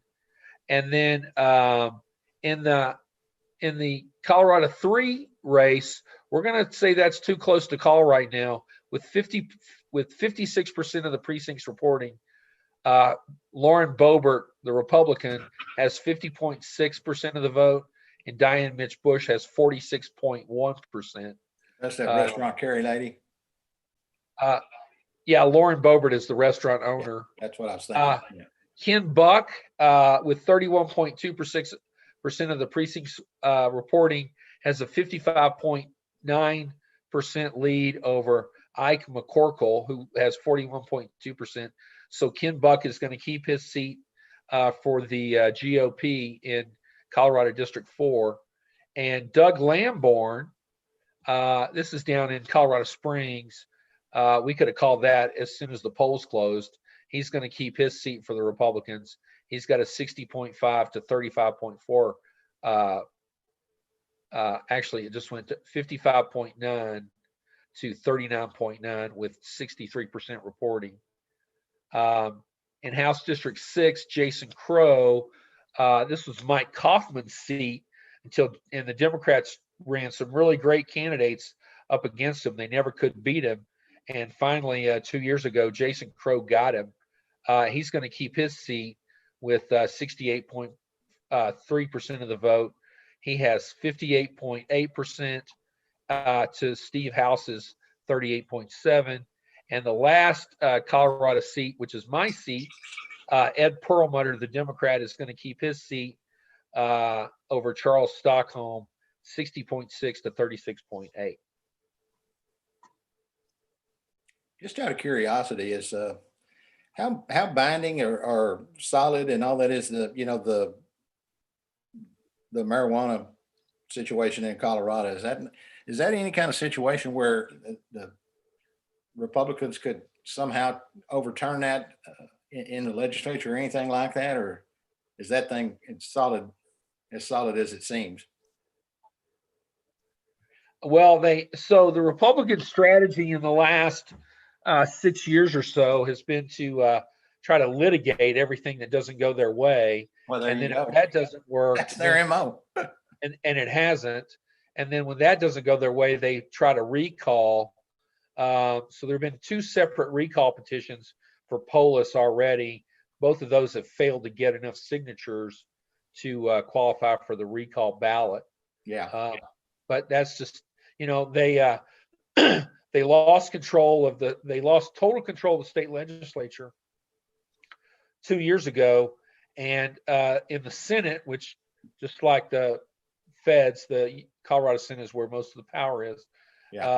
They recalled 2 members successfully and got 2 Republicans to replace them. Now, Colorado has a kind of a weird situation. So you can't recall somebody and then have an election to replace them.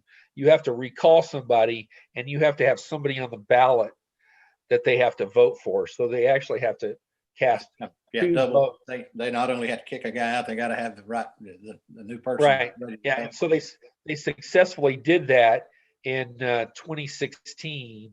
And then in 2018, the Dems came back and took the Dems had a clean sweep in 2018. 18 was like a banner year for us, no question about it.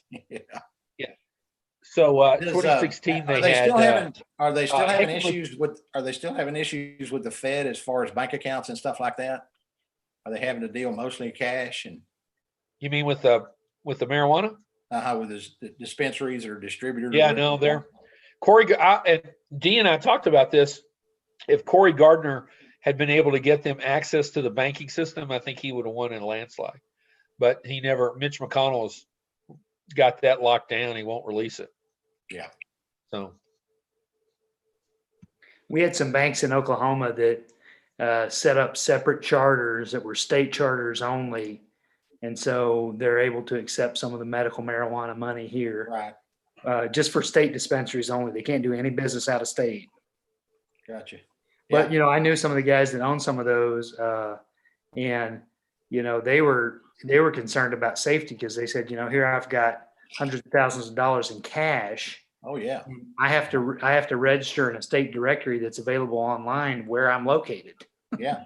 Well, I knew some people in Colorado, and there was, just in conversation, I didn't ask them to back up their stats or anything, but they said they knew people that had those dispensaries that were sometimes taking in $250,000 a week. Yeah. $1 million a month. And they didn't have anywhere to put it other than just hold it in cash. You might get a big safe, write it under the bed. What the people that I know that run the dispensaries, and I know a couple, what they've done is they've opened a separate bank account, like a savings account, and they just stick it in there under their own name, which is really, the thing is, if you don't have access to the banking system, how's the IRS going to know what you're taking in? And a lot of these places deal in cash. And so it's easy to go, oh, we only took in 10,000 when they took in 10 million. You know what I mean? Right. So I wonder how Florida it looks like 91% of the vote counted. It's Trump 51.3 to Biden 47.8. Yeah. So I'm going to go out on a limb and call that for Trump. Yeah, I think we can call that one for Trump. I'm a little surprised about that. I thought it was I wasn't necessarily expecting Joe to win, but I thought it would be just dead even, close down to the wire. I guess so. Bloomberg's last 15 million didn't make the push that they thought it might. I'll be since you mentioned that, I'll be interested to see how many of those felons who were allowed to vote actually got to vote, or were they still disenfranchised? I'd be interested in that. And then also, I think the big story there is the difference in the Latinx community. Yeah. And how the Cuban and Venezuelan immigrants tend to vote more Republican. And somebody asked me how come Miami looked like it was going to go more red, and I said, well, it's all the Cubans down there. There's still that Castro hangover for socialism. Yeah. Right. Yeah, that's pretty interesting. It looks like Georgia might fall into that category too, with 46% of the vote counted. Trump leads 56.2 to 42.7 over Biden. Yeah, 46 though, still a lot of votes left, and it depends where the votes come from. If they're Cobb and Gwinnett and Macomb County, Right. That a lot of that stuff around Atlanta, it depends where the votes are coming from. And we don't have the knowledge that the campaigns have, obviously. Right. And TK, this is going to make you a little bit sad. Trump is now taking the lead in Texas Yeah. with 64% of the vote counted. Trump leads 49.6 to 49.1, but it looks like there's only about 36,000 votes separating him. Well, it's So- interesting. I told a guy today, he said, why do you think we can't win Texas? I said, I'm not saying we can't win it. I'm just saddened to think that we're probably going to lose it by somewhere between 0.5% to 1%. And that is so close when you talk about a state of our size. So we've made a lot of inroads, but right. the The New York Times has Trump up 50.3 to 47.2 in Kansas. So it's come back around. and there's about 23,000 votes separating them right now. Well, I was surprised to see that early returns looking like Kansas had a chance of going blue. Truthfully, I was shocked at that. I never expected it. And obviously it looked like it's going to turn out to be red anyway. Right. With 19% of the vote counted in Pennsylvania, and we may have reported these numbers before because I don't think it's changed in a bit, but Biden leads 53.2 to 45.5 over Trump. Oh, good. And in Ohio, it's really tightened up with 64% of the votes reported. Biden leads Trump 49.5 to 49.2. There's numbers. That's when it's kind of turned basically. I thought maybe those numbers would hold like that somewhat in Florida, and it looks like Ohio has turned that way. And the late polling showed Trump in the lead by almost a point, 0.8 of a point, or right at a point in Ohio. So, right. Obviously, still a lot of votes left to count. Michigan, with 20% of the vote counted, Trump leads 58.8 to 39 over Really? Biden's. Yeah, by about Wow. 200,000 votes. That's In shocking. Wisconsin, Biden leads 49.5 to 48.6 with just 11% of the vote counted. Yeah, well, I was going to say, I think Michigan and Wisconsin both are real slow counting absentee ballots. I just saw a report too that said that we're not going to get all of Milwaukee's count till at least 6 a.m. tomorrow. Yeah, there you go. See, and Milwaukee had a problem last time, if you remember. Yeah. What did he win that by? He won that state by like 23,000. Something like that. I think it was 23,000 there, 10,000 or so in Michigan, and then Pennsylvania. He actually had a better lead in Pennsylvania. Wasn't it like 38,000 or 40,000 votes or something? So yeah, those three was a total of about 78,000 in those three states that Trump won by last time. So I think like I said, I can't recall. I'm getting old, but I think those, even Pennsylvania, Ohio, Michigan, and Wisconsin are notoriously slow on counting the absentees. So like you say, we may not know those, for a couple of days even, or maybe even a week, or by Friday or something. Right.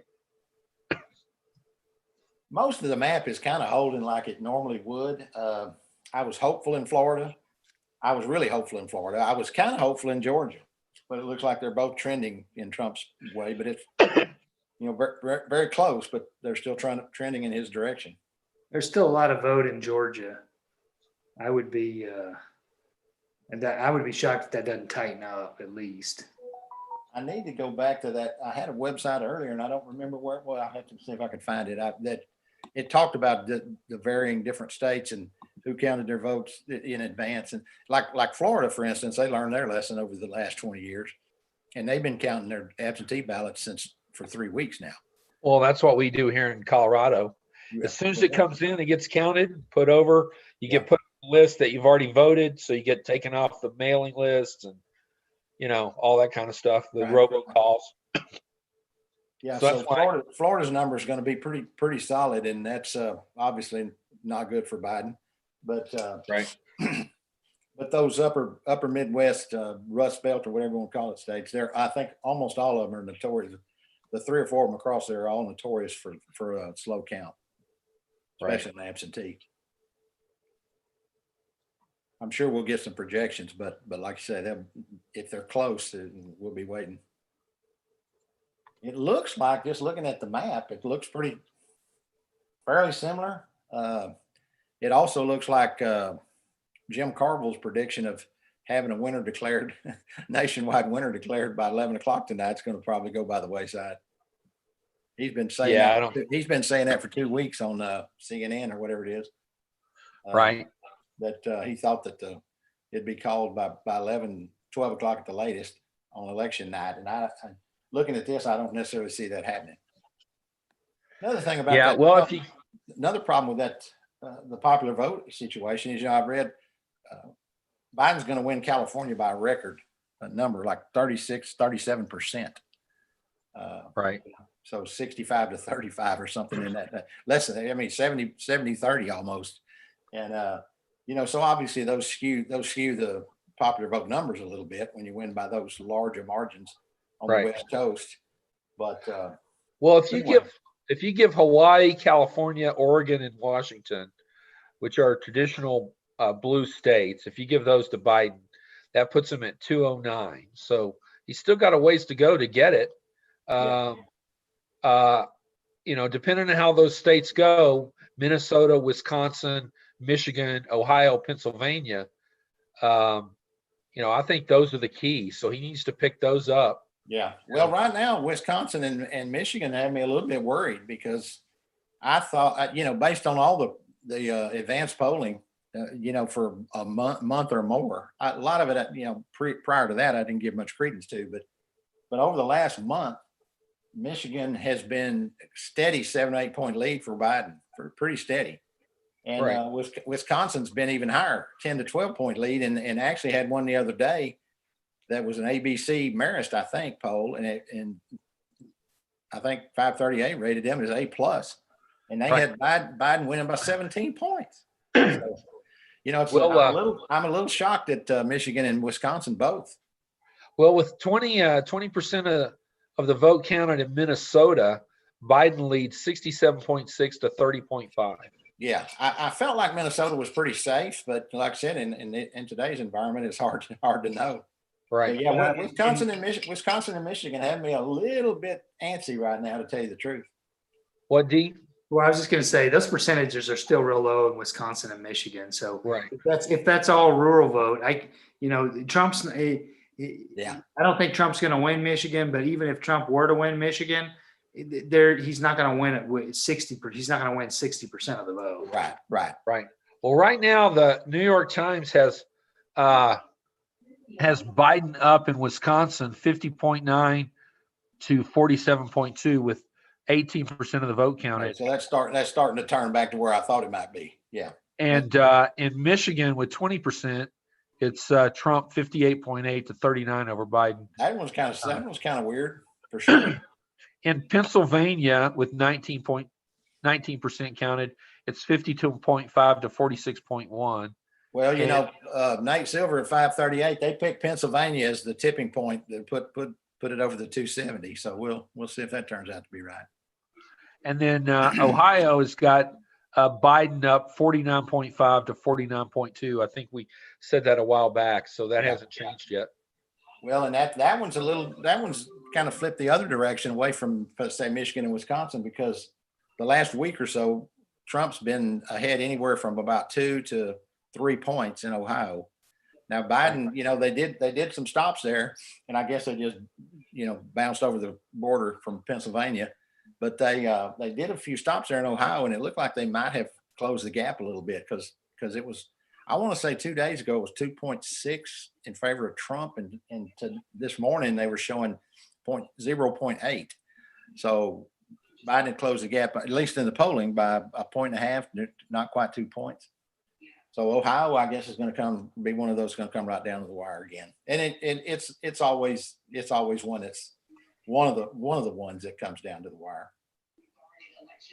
Isn't that where in 2004, I think that's where Karl Rove sent all of his operatives the last week, and for somehow they knew that what precincts, counties for sure, and maybe even what precincts it was going to come down to in Ohio there in 04. Right.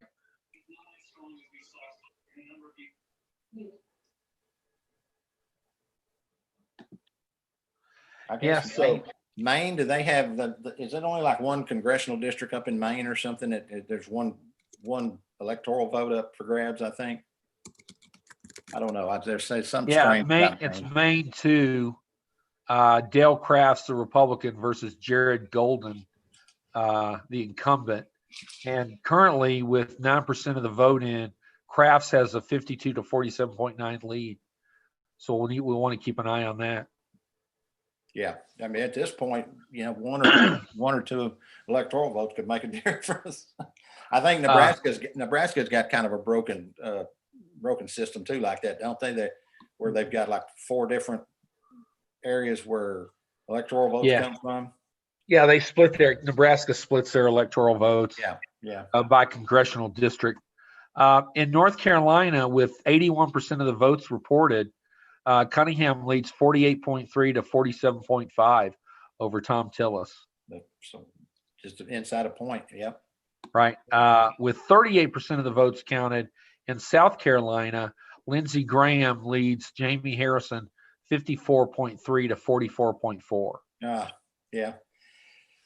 Jamie raised a lot of money, but I think I read something, and it may have some credence that some Dems were turned off by him, even though he'd raised 120 or $30 million more than anybody ever raised or whatever. Right. They were still sending out fundraising emails and texts and everything up till yesterday. It was like, hey, right. You couldn't spend that much money in South Carolina if you had 3 elections. Right. So in Georgia's Senate races, in the regular race, which is basically David Perdue versus John Ossoff, with 47% of the votes reported, Perdue leads 56.6 to 41.1. That far, I'll be darned. And that's shocking to me. I thought they'd be pretty tight. And in the jungle primary, Kelly Loeffler leads with 28.9%. Raphael Warnock is second with 28.3%, and Doug Collins is third with 23.6, with 46% of the vote reported. Yeah, Warnock's not performing. I thought Warnock would perform a little better than that. I thought he might get at least 30%, but I still thought he'd have to go to a runoff, and that's probably still going to be a problem in Georgia. If you can't win it in the general, I don't see how you can win it in the. Well, hey, we got a perfect example of that here in Texas. The 2012, I think it was, wasn't it, where it was Ted Cruz and David Dewhurst. Oh yeah, David Dewhurst got like 39% of the vote, and Cruz got 24% or something. I mean, Dewhurst beat him by 15 points, but it was a contested primary with 5 or 6 candidates, so it went to a runoff. And in a runoff, when it's a low turnout, those teabaggers turned out for Cruz, and that's how we got stuck with him. Right. David Dewhurst has to be looking around like a truck hit him. He was he was an up and comer in the Republican Party. Kind of a moderate, maybe lean right. Right. Guy who was a real up and comer in the Republican Party and nationwide, not just in Texas. And I mean, he in that runoff, he just got. I mean, it was like he got blindsided, and now I don't know what the hell he's doing. Right. We got stuck with Cruz. So runoffs, you never want to get Grandpa from the Munsters. Have you ever seen that picture where they put Grandpa from the Munsters and Ted Cruz side by side? Oh yeah, no doubt. They look just alike. Or the Zodiac Killer. Well, right. That picture you're talking about him and the Munsters, and then what's her name? Kentucky Fried Chicken. The preacher's daughter that was Trump's press secretary at first, Huckleberry Colonel Sanders. Right. She looks like one of those monster characters too, or Adam. They were going to run her for governor of Arkansas. It wouldn't shock me. It really wouldn't. Yeah. Hey guys, I'll be back in a second. Okay. Well, what do you think? What's going on up there in Oklahoma? Is there anything we need to? The only thing we got going is Congressional District 5, where I live in Oklahoma City. We got a Democrat that won it last time, and it was the first statewide Democrat that had won in about 10 years. And she's in a hot battle right now for re-election. She's ahead by 10,000 votes right now. Good. And we'll see. I always have big expectations on these nights, and it seems like I end up getting deflated. I'm the same way. I'll tell you, like I said, for years, we had it back there in the 80s and 90s. Until Clinton came along, at least, we used to have the Dallas County Democrat, election night headquarter party and all that stuff down Longhorn Ballroom down there. And we'd walk in the door. I remember a bunch of the old UAW guys and union guys that I used to campaign with a lot. And we'd walk in the door and look at each other and say, well, I guess we're going to come down here again tonight. Misery loves company. Yeah. And it seems like it kind of turns out that way. People just, and hey, maybe there are embarrassed Trump voters out there, Like Yeah, I think what we got to remember too is that we were, you look at how close Florida was. You look at, coming into the election, if Tom Perez, the Democratic Party chairman, said, if you'd have told him a year ago he's going to be campaigning in Texas, he wouldn't have believed it. Yeah. And so Florida is one of those states that I feel like it's worth competing in, obviously, but I almost feel like it's going to be one of those that we almost just write off, Well, and actually, now that you say that, you think about it, they might very well have written it off if it weren't for Bloomberg. Yeah. He gave them that money to run some statewide stuff down there. Florida and Texas are hard because they're, the markets are so diverse. The states are so big. And hey, believe me, there ain't any correlation between Tallahassee and Miami. Nope. Okay? It's like two different countries. Like the old commercial about Shreveport and Baton Rouge, them. They said, man, my cousin, he don't even live in Louisiana. He live up by Shreveport. That's right. That's exactly right. Yeah. That's the way Florida is. They're there. You get those retirees in the central part and in the panhandle, and they're all, white suburbanites from Ohio. When you get those old folks, they're set in their ways. And now, like you say, in the villages and stuff, they've been voting Republican. It's just, even though they probably did throw a scare into Trump's people or the Republican National Party for sure. Those old folks, it's just hard to get them to change. Yeah. They've been Republican for 40 years, and getting them to switch, even with an idiot like Trump, it's awful hard. It's awful hard to get them to, modify their thinking. I really thought Jamie Harrison run a tighter race. I really thought he would have a hard time winning, even though there was a lot of excitement about his race. As far as he was Jim Clyburn's, I think, right-hand man or whatever, press secretary, whatever he was. But I would have thought he would be closer. I would have thought it. Well, I thought Graham would win, but I thought it'd be like, 52-48, something. Yeah, it's still, I think there's still a lot of vote there too. I think they're counting every vote because there are some ticket splitters down there that voting for Trump and then voting against Lindsey. Yeah. But it's tough in a state like, you take these states that are real hard Republican, like South Carolina, even Texas. It's tough when you got a Republican on the presidential ballot to get people to split the ticket. Yeah. It's just, you got to have the right candidate that can do it, because you think, okay, if somebody's going to go mark Donald Trump, are they really going to vote for somebody who wants Medicare for all? Are they really going to vote for somebody who, even if somebody's a moderate, are they really going to vote for a Democrat? Well, and sadly enough, we can go one step further. I hate to even say it, but it's true. Are the people that voted for Trump at the top of the ticket, are they really going to vote for a black guy? That's true. That's true. Even though they may not be a huge fan of Lindsey Graham, they're not. They saw those debates, and as bad as Graham looked in the debates, and as good as Jamie looked, they still got to see him. It's still the South. Yep. That's a shame, but it is what it is. And I do think there's some carryover to that. There's no question about it. Well, like I said, I'm a little disappointed in Florida, but it wasn't like I thought it was a guaranteed win by any means. Yeah. Well, we're still real competitive in Ohio, which I had Ohio as a red state. See, I did too. Up until just a couple of days ago, So I thought Trump had done enough in Ohio to hold it. If we could pick off North Carolina or Georgia, one of those two, which I'm still bullish on Georgia. I still think Georgia's going to come in. Well, I'm on the other side of that. I'm bullish on North Carolina too. So, boy, it'd be nice to win them both.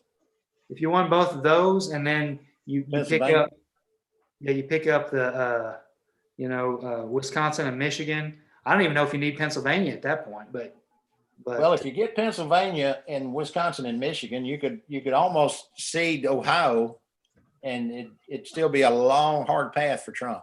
yep. Like I say, Nate and them were showing Pennsylvania as being the tipping point state to get over 270. So I don't know if that's going to hold, but we'll see.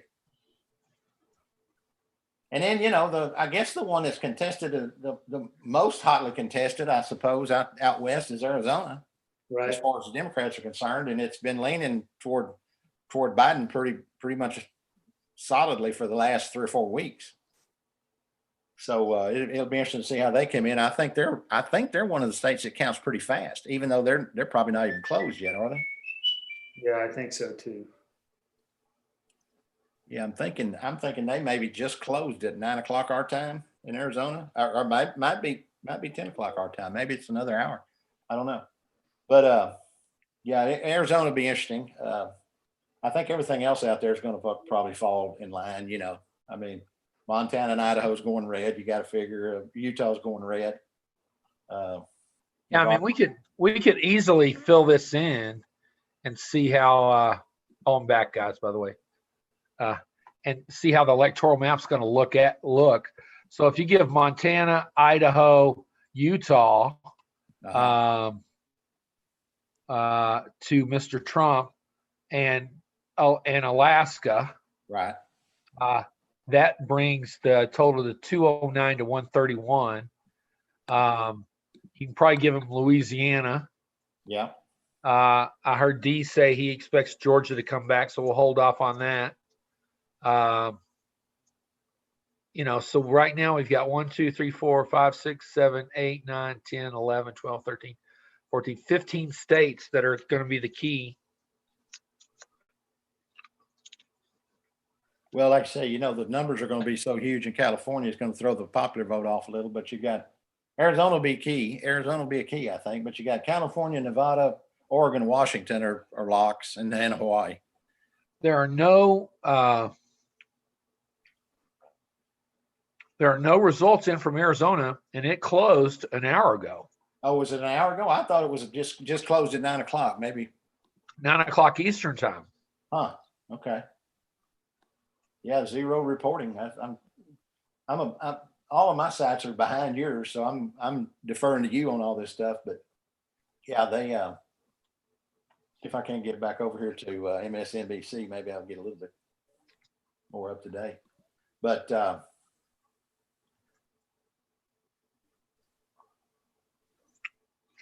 Biden has taken the lead in Maine with 10% of the votes reported, 48.8 to 47.6. what about that Senate race up there? Is that they showing any numbers on it yet? Which one? Oh, the Senate race in Maine? Yeah, Susan Collins and what's that lady's Gideon, I think her name might be. Yeah. So currently, with 7% of the votes in, Susan Collins leads 55.3 to 39%. Huh. So she's been consistently behind.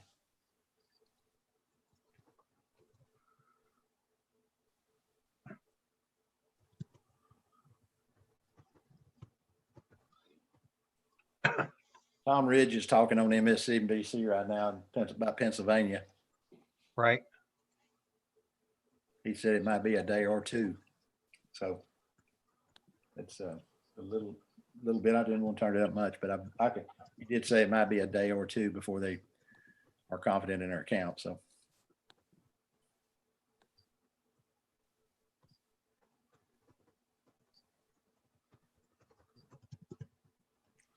Have you got any updated numbers in Wisconsin and Michigan? Wisconsin and Michigan have me a little bit antsy over here. Yeah, let me check here just 1 second. We were talking about while you were off screen that we've had a lot of these nights where we were really optimistic as the day started, and it turned by evening it started turning a little less optimistic, and more toward the pessimistic side. So I'm those numbers I was seeing early in Michigan and Wisconsin were both kind of a little bit disturbing. Well, Michigan, Trump is currently leading with 23% of the vote, 57.8 to 40.2. Damn. And in Wisconsin, With 29% of the vote, Trump leads 50.7 to 47.6. Okay, so that's tied in Wisconsin. That's the one I thought was almost a deadlock. I thought Michigan was too, but I thought Wisconsin was even more so. Right. In Pennsylvania, with 20% of the vote counted, Trump leads 51 to 47.7. Really? With how much counted? 20%. So that's flipped over to Trump. It was Biden earlier, wasn't it? Yeah. With 69% of the votes counted in Ohio, Trump leads 50.5 to 48.1.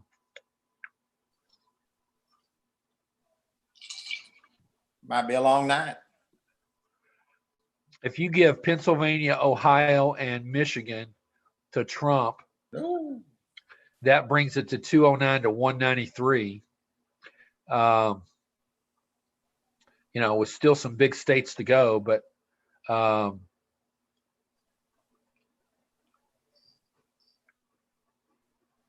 Yeah, they just showed it again. They called it for a Hickenlooper, so you already knew that. Yeah. Purdue's overperforming with the polls too, right? At least now, by quite a bit. I mean, it was shown as pretty much dead even, and maybe Purdue winning by 1, and he's winning by 14 or 15 points. Right. Well, like Dee said, so you have to look at where these votes are coming from and right. what counties have been counted fully and not. So like here in Colorado, the Western Slope is really, a Republican stronghold. Right. So if you get a lot of votes coming from there, but not a lot in the, not a lot from Denver and Boulder, then, you just. This is not going to sound like a liberal lefty statement, but a lot of times in my experience, at least over a lot of years in counting votes and polling and stuff, a lot of times the minority areas seem to come in later. Right. And that happens pretty much across the country. It's not just Miami's going to come in later, Tampa's going to come in later, whatever. It's going to be pretty much across the board. A lot of those areas are going to come in a little bit later.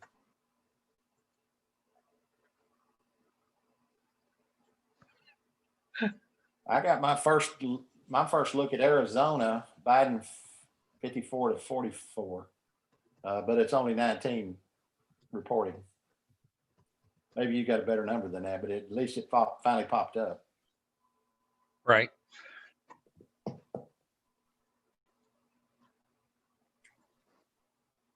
They got North Carolina and Pennsylvania both kind of leaning red right now. That's kind of disconcerting for sure. Let me check those numbers. Now,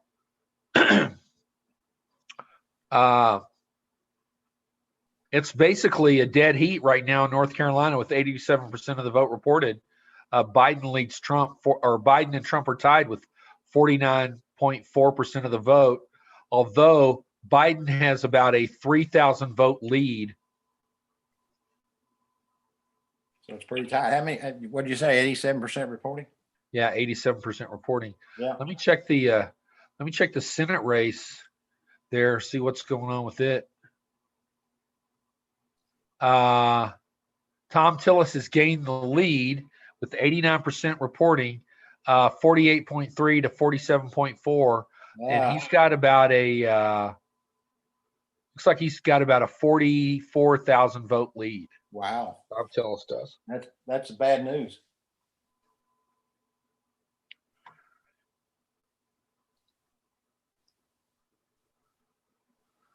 I guess that's bad for the Dems if they want to take the Senate back. Yep, that's bad news. And especially with Ossoff kind of underperforming in Georgia, that the only real hope in Georgia is now going to probably be that runoff for Warnock. And he, like I said, the Republicans seem to always fare better in runoffs than Democrats. Right. So that's disconcerting too. Maybe Iowa, we got to help Greenfield. Hopefully Greenfield will be able to beat Joni Ernst. That's one that the Republicans probably weren't expecting to lose, but the polling's turned into Greenfield's favor. Right. Want to look at that race. where was I just looking? Right here.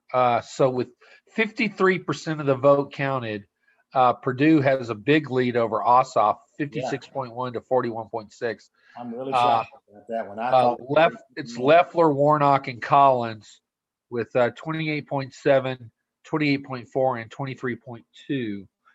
so. Warnock's got about a 5 point. He's got a 5 point lead over Collins. Is that? Warnock has, he's got about a 28.4 to 23.2. Yeah. So we're going to have a guest join us. Her name is Dahlia. She was our Trump supporter that we had on a few days ago, and we're going to get her take on the elections. So let's bring her in now. Hello, Dahlia. You don't have your camera on. I'm turning everything on. There I am. Can you see me okay? So, am I sideways again? There you go. That's better. There you go. Now you're straight. All right. How's it going? So Dahlia, we have TK. He's down in Texas. He's a lifelong Democrat. Yeah. And D has been with us. He just took a short break. He'll be back in a few. But just to let you know, we are calling some states ahead of the rest of the country. Okay. So just let me get you caught up here on where we are. Okay. We have the current electoral math sits at 209 to 209. We have Based on what you're calling. Based on what we're calling, yes. Okay. So we have given Idaho, Montana, Wyoming, Utah, North Dakota, South Dakota, Nebraska, Oklahoma, Alaska, Arkansas, Louisiana, Mississippi, Alabama, Georgia, South Carolina, Florida, Tennessee, Kentucky, West Virginia, Indiana, Michigan, Ohio, and Pennsylvania, all to Mr. Trump. Wow. For Mr. Biden, we have Washington, Oregon, California, New Mexico, Colorado, Illinois, Virginia, New York, Vermont, Massachusetts, Rhode Island, Connecticut, New Jersey, Delaware, Maryland, and the 3 votes from D.C. and the 4 votes from Hawaii. Okay. And we currently stand deadlocked at 209. Now, I do want to bring up the fact that I did see, and this didn't get a lot of talk in the media, but those of us that watched this pretty close, we're looking at the math going, that's pretty interesting. There is a scenario, and one of the reasons Trump went to Nebraska, we gave all of their votes to Trump. Yeah. But, this thing can come down to 269 each and go to the House to be decided. Huh. Yeah, it's looking right now. I think Nebraska, don't they split theirs into 4 votes? And it's congressional districts. Yeah. I think 3 of them are pretty solid red, and there's one that's kind of toss up. Correct. Lincoln. Yeah, Lincoln. Yeah, so correct. What are you hearing anything about Lincoln? Did Lincoln go Biden, or do we not know yet? Well, D is the one who keeps our county by county and looks at that pretty close. So we'll have to wait till he comes back and can check that. But I haven't heard anything so far. Okay. And did you say North Carolina yet, or no? No, we haven't called North Carolina yet. Okay. And what about Ohio? We have not called Ohio yet either, but Mr. Trump can I put my 2 cents in? Yeah. I think he's going to get North Carolina and Ohio. Trump is. Right. I do. Well, he's got with 88% of the votes reported, Trump has a 49.6 to 49.2 lead over Biden in North Carolina. And in Ohio, with 72% of the votes reported, he has a 51.2 to 47.4 point lead. Yeah. So I definitely feel confident about Ohio. I'm 98.2% confident in North Carolina, but we'll see. Right. Well, he also leads in Wisconsin and Michigan. Yeah. So, yeah. Now Minnesota, Biden leads, and in Iowa, Biden. Now this is only 12% of the vote, but Biden is leading in Iowa 64.4 to 34.1. That's kind of Right. shocking. Isn't it? Yeah, well, you said 12%, right? So it's Yeah. it's initial numbers. Yeah. Right. Yeah. Well, so- But we've also got Pennsylvania, Wisconsin, and Michigan in Trump column, right? yeah. So yeah, I think I put those over there. Let me just double check. Just Michigan. I don't have Wisconsin yet. Oh, okay. Okay. I put Michigan in Trump's column, but not Wisconsin or Minnesota yet. Okay. And, So basically, and then I still have Pennsylvania, I don't know if we're going to know tonight about Pennsylvania. Well, I Tom mean, Ridge just came on earlier and said it's going to be a couple of days by Friday.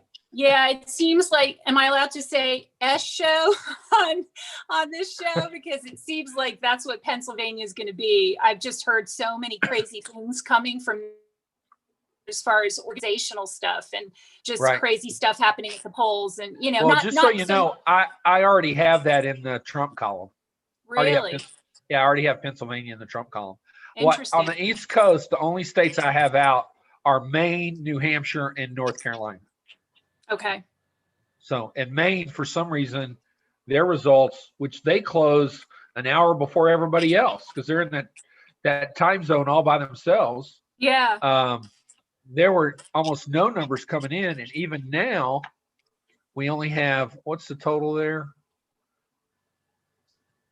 Even now, we only have 13% of the vote in. Weird. No. What do they have paper ballots or do they have electronic ballots? I don't know. Because sometimes, I mean, I'm just wondering if anyone still does paper ballots, because if they do, that's what sometimes takes a long time. Right. Remember the hanging chads in Florida? Right. Yeah. I Al remember. I was living there when the hanging chads happened, so. I don't see why anybody would want to use those things. No, you know, it is interesting. I mean, every state, I will tell you something really fascinating. So I dated a guy a while back, 7 years ago, and he wound up losing his job here. He's in oil and gas, and he wound up moving out to Seattle for a job. And he just moved back a few months ago, and we've been dating again. And he had his address in Denver. So he had already switched all his voting information back to Colorado.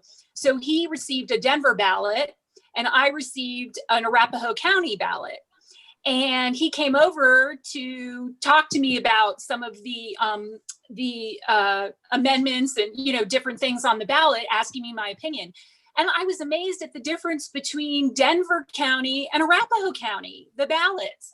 First of all, the Denver County one was 4 pages back and front. Right. And the Arapahoe County one was 1 page back and front, and it was just very simplified paragraphs. And the Denver one was like literally a book on each, you know, amendment. And I mean, and it was in English and in Spanish. I mean, it was just unbelievable. And that's just 2 counties right next to each other. So it's just incredible to me when I think about, you know, just how many different systems there are in all these different states. It's a wonder that we even get anything accomplished, you know, on election day to a certain degree, you know?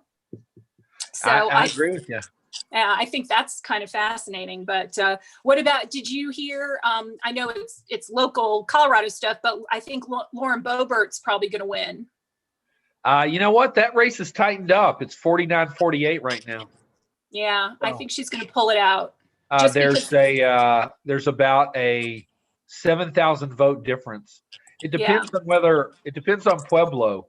So if Pueblo is slow to come in, and that's where the votes are, then Mitch Bush might pull that out. We'll see. The national popular vote, which looked like it was going to pass, it's tightened up too. It's 53 in favor to 47% against. And, I still think it's going to pass. I think it's going to be close, but I think it's going to pass. The Gray Wolves are down to 51 to 49, so that might wow. And that then I'm surprised at.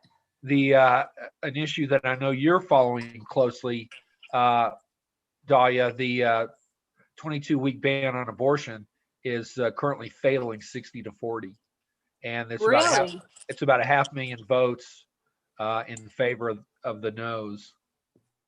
So, Well, considering that we went Biden and Hickenlooper, that doesn't surprise me. So right.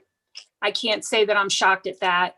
You know, and I will say, somebody was just messaging me on Facebook about Hickenlooper, and it's one of my liberal friends who was, you know, excited, obviously, about what's happening in Colorado. And he made a comment, and I said, you know, look, I've known Hickenlooper for 20 years, and he was a restaurant owner and a capitalist, and, you know, very, I think, centrist when he was originally elected as mayor. And I've just seen him completely turn into, you know, a socialist, for lack of a better word. And the crazy thing is, I wouldn't mind so much if I thought he believed in it, you know, Right. and that's what kind of bothers me about him. But at the same time, I feel like Cory Gardner really tried to do a lot of good stuff for Colorado, and things that a lot of liberals and progressives could agree with, especially, Right. you know, all the stuff that he did environmentally recently was pretty big news. But the problem with him is awful campaign, awful messaging, lost a lot of Republican voters that were just not excited about him and his sort of wishy-washiness, I think. And it's unfortunate, because I think he was a good senator for all of Colorado, but the message never got across. Right. And Well, Dee and I talked about in some previous episodes of our podcast that, you know, I wouldn't have been surprised to see Gardner pull it out, because they love him on the Western Slope. They love him up in Weld County. Denver and Boulder decide everything now. Denver and Boulder. Yeah. But the thing about Hickenlooper too is, you know, he flat out said he didn't want to be senator. Yeah. And he wanted to be president, you know? You talk about Gardner running a bad campaign. Hickenlooper didn't really even get started. So it is that man is the luckiest man on the planet. Let's be honest. Okay. I mean, I realize he won, but it's funny. Cory Gardner, if he would have had a good campaign, might have won. Hickenlooper didn't have to do anything, and he won, you know? Right. So it's interesting from that standpoint, but I'm not surprised. I want to give some updated numbers, because we've got some more states in right now.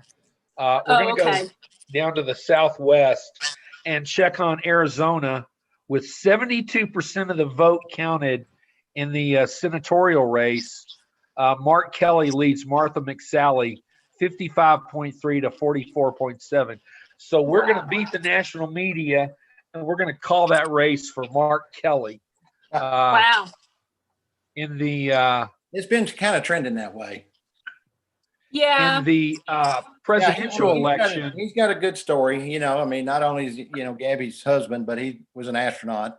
And absolutely. Martha McSally hadn't done herself any favors, you know. I know. Yeah. And listen, I like him. And listen, I would like to see more cooperation in Congress. You know, I'm not sitting here. I know you're laughing. Believe me. No, I'm thinking back to Reagan and our buddy. Well, G will tell you I'm an optimist. I try to see the good in everything, and I like her husband. I do. I like him. And I think you're right. The astronaut thing. I mean, you talk about people liking Americana, and you know that. I mean, I could see where Arizona would. Well, and you know, there may be some portion of Arizonans that are not crazy about the way Trump treated McCain too. You know, because McCain's an icon there. You know. Yeah. And then Cindy McCain coming out for Biden. I mean, there's kind of a perfect storm of events in Arizona for that to kind of flip. Well, and I'll say. Hey, welcome back, Dahlia. Thanks. Yeah, I'll say what you guys are being too nice to say, and I've said it before too. McSally is a terrible candidate. She's ran a terrible race. And that's what I said.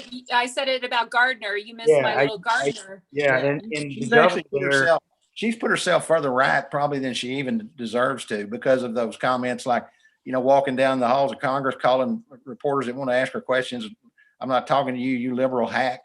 stuff like that. And that stuff got played pretty heavily. Right. Yeah, Arizona Republicans they're known to be a little bit more, for lack of a better term, maverick. There you go. And, Yeah. but I think the Republican governor there, I don't think it was a wise choice when he appointed her when she just lost the race and appointed Yeah. her, because Right. people view that as a loser. I mean, you hate to say it, but that's just how they view it. Yeah. Right. You know, when Yeah. she did that, TK, that reminded me of Clady and the Lady. Do you remember that? Oh yeah. Yeah. When Clayton Williams was a lay shoe-in. back and enjoy it or whatever it was. Yeah, he was a shoe-in to be the Texas governor, and he had his rape comment about, if it's inevitable, they should just lay back and enjoy it. And then he refused to shake Ann Richards' hand at a debate, and Texans don't cotton to that, and he got beat handily. I mean, he was a shoe-in to win. He went from a best bet to, basically nothing overnight. That's all it USA, takes sometimes. right. Trump has a lead in North Carolina now with 91% of the vote counted, 49.8 to 49. So that's going to be a close race. Yeah. The presidential race out in Arizona with 73% of the vote counted, Biden leads 53.7 to 45. So the prediction that Arizona might be going blue might hold true. You can almost call that one. Not quite maybe, but almost.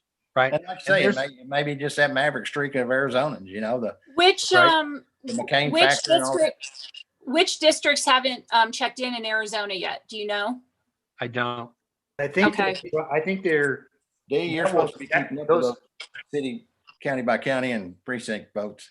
Yeah, I think those numbers are going to tighten in Arizona, because I think they're dropping it by early vote, and then I saw something on this. It's like early vote, and then day vote, and then there's like 3 waves, and the third wave I think is like an absentee ballot that people dropped off at a precinct. I think is the third count. So Okay. it's going to tighten from there. I did read something earlier today that they thought Arizona would be one of the western states that'd be in the quickest. They actually have their stuff together, if you will. Well, I think after that, McSally, when she ran against Kirsten Sinema, and I don't think they swore Sinema in or certified her as the winner till like the day before the congressional session started, like in January of like 2017 or something, because their electoral system was so messed up in Arizona. So I think their legislature said, okay, we're not going to be the laughing stocks of the country again. Let's get our. Well, there's a lot of states, and I don't remember the exact numbers, but there's a lot of states that have up to 20 days to certify the presidential vote. So, so this idea that they've always counted them all on election night is not really anywhere close to true. Right. Going up the states there, there's some interesting numbers out of Montana. With 21% of the vote counted, Biden now leads 55.9 to 41.8 over Trump. That one, oddly enough, just popped up on my tablet over here, and I almost fell out of my chair. Biden's not going to win Montana. I can't see it. Dahlia, they have a Democratic senator and currently have a Democratic governor that is leading 59.7 to 40.3 in the Senate race. Yeah, that Senate race out there with Bullock, that may be driving those numbers a little bit for the. Of course, it's early. We'll have to see. Yeah, it's way early, but that's a race in that Senate race with their governor who jumped into that race. That could be enough in a place where it's only the mountain goat vote really out there anyway. Right. I'm curious. Yeah. Have there been any? And again, I literally have like 3 computers on and a TV on, but I have the volume down on everything, so I'm not paying attention. Have there been any races where, like a Democrat is winning, but Trump is up in the presidential? Like, is there anything where it's really like a vast difference that you've seen? because I haven't really been paying attention to a lot of the Well, I think that was senators. the case in North Carolina, but now that's turned around and Tom Tillis is actually winning that race. Let me give you Okay. some updated numbers. So, Yeah, in the- Cunningham was winning earlier, and we were talking about how that was kind of crazy with his second Right. scandal. He'd been able to hold off with his second. so with 91% of the vote counted, Tom Tillis is leading 48.5 to 47.3.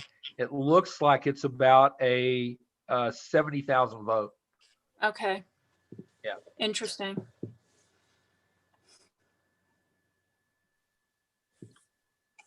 But we still have a lot of states out. Now, USA Today is not called New York for the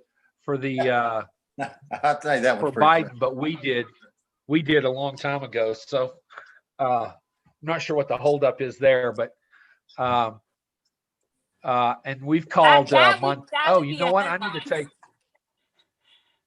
I need to take Montana out since but I've got Idaho, Utah, Wyoming. I don't have Wisconsin, Minnesota, Iowa, Missouri, Kansas, Texas, Arizona, or Nevada yet. But those are the only states on the border of the Mississippi or to the west that I don't have yet. And if I can always change things, but I don't think the Republicans are going to take California, Oregon, or Washington. No. What do you think, Dahlia? Oh no, I've had those blue since I was born. Right? Yeah, Yeah, I don't know about that because I don't want to reveal your age, so I'll say when I was born. Yeah, I know in the 60s, California was a reliably red state. yeah.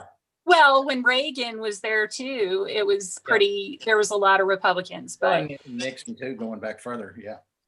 I will say this though, I'll give California some props. I was liking all those Trump rallies going on in Beverly Hills. That was pretty awesome, just from a visual standpoint. Right. You know, to see a bunch of Trump people marching down Rodeo Drive was culturally really interesting. But now, I wanted to get your take. I'm glad you brought that up because I wanted to get your take on what you thought about the Trump supporters blocking I-25 a couple days ago. you mean like all the Black Lives supporters blocked every highway in the country when they were protesting? Well, I know that a lot of Republicans. When that was happening, wasn't it okay to run over the protesters back in? I think I heard a lot of that. Hey, Yeah, if they the were street, let's run over them. But I'm sure that if they were jumping on your car and smashing your window in with bricks, yes, you are allowed to run over people if they do that. That is allowed by law. But you don't get to do that in California if it's a Trump supporter out in the street. I got you. I understand.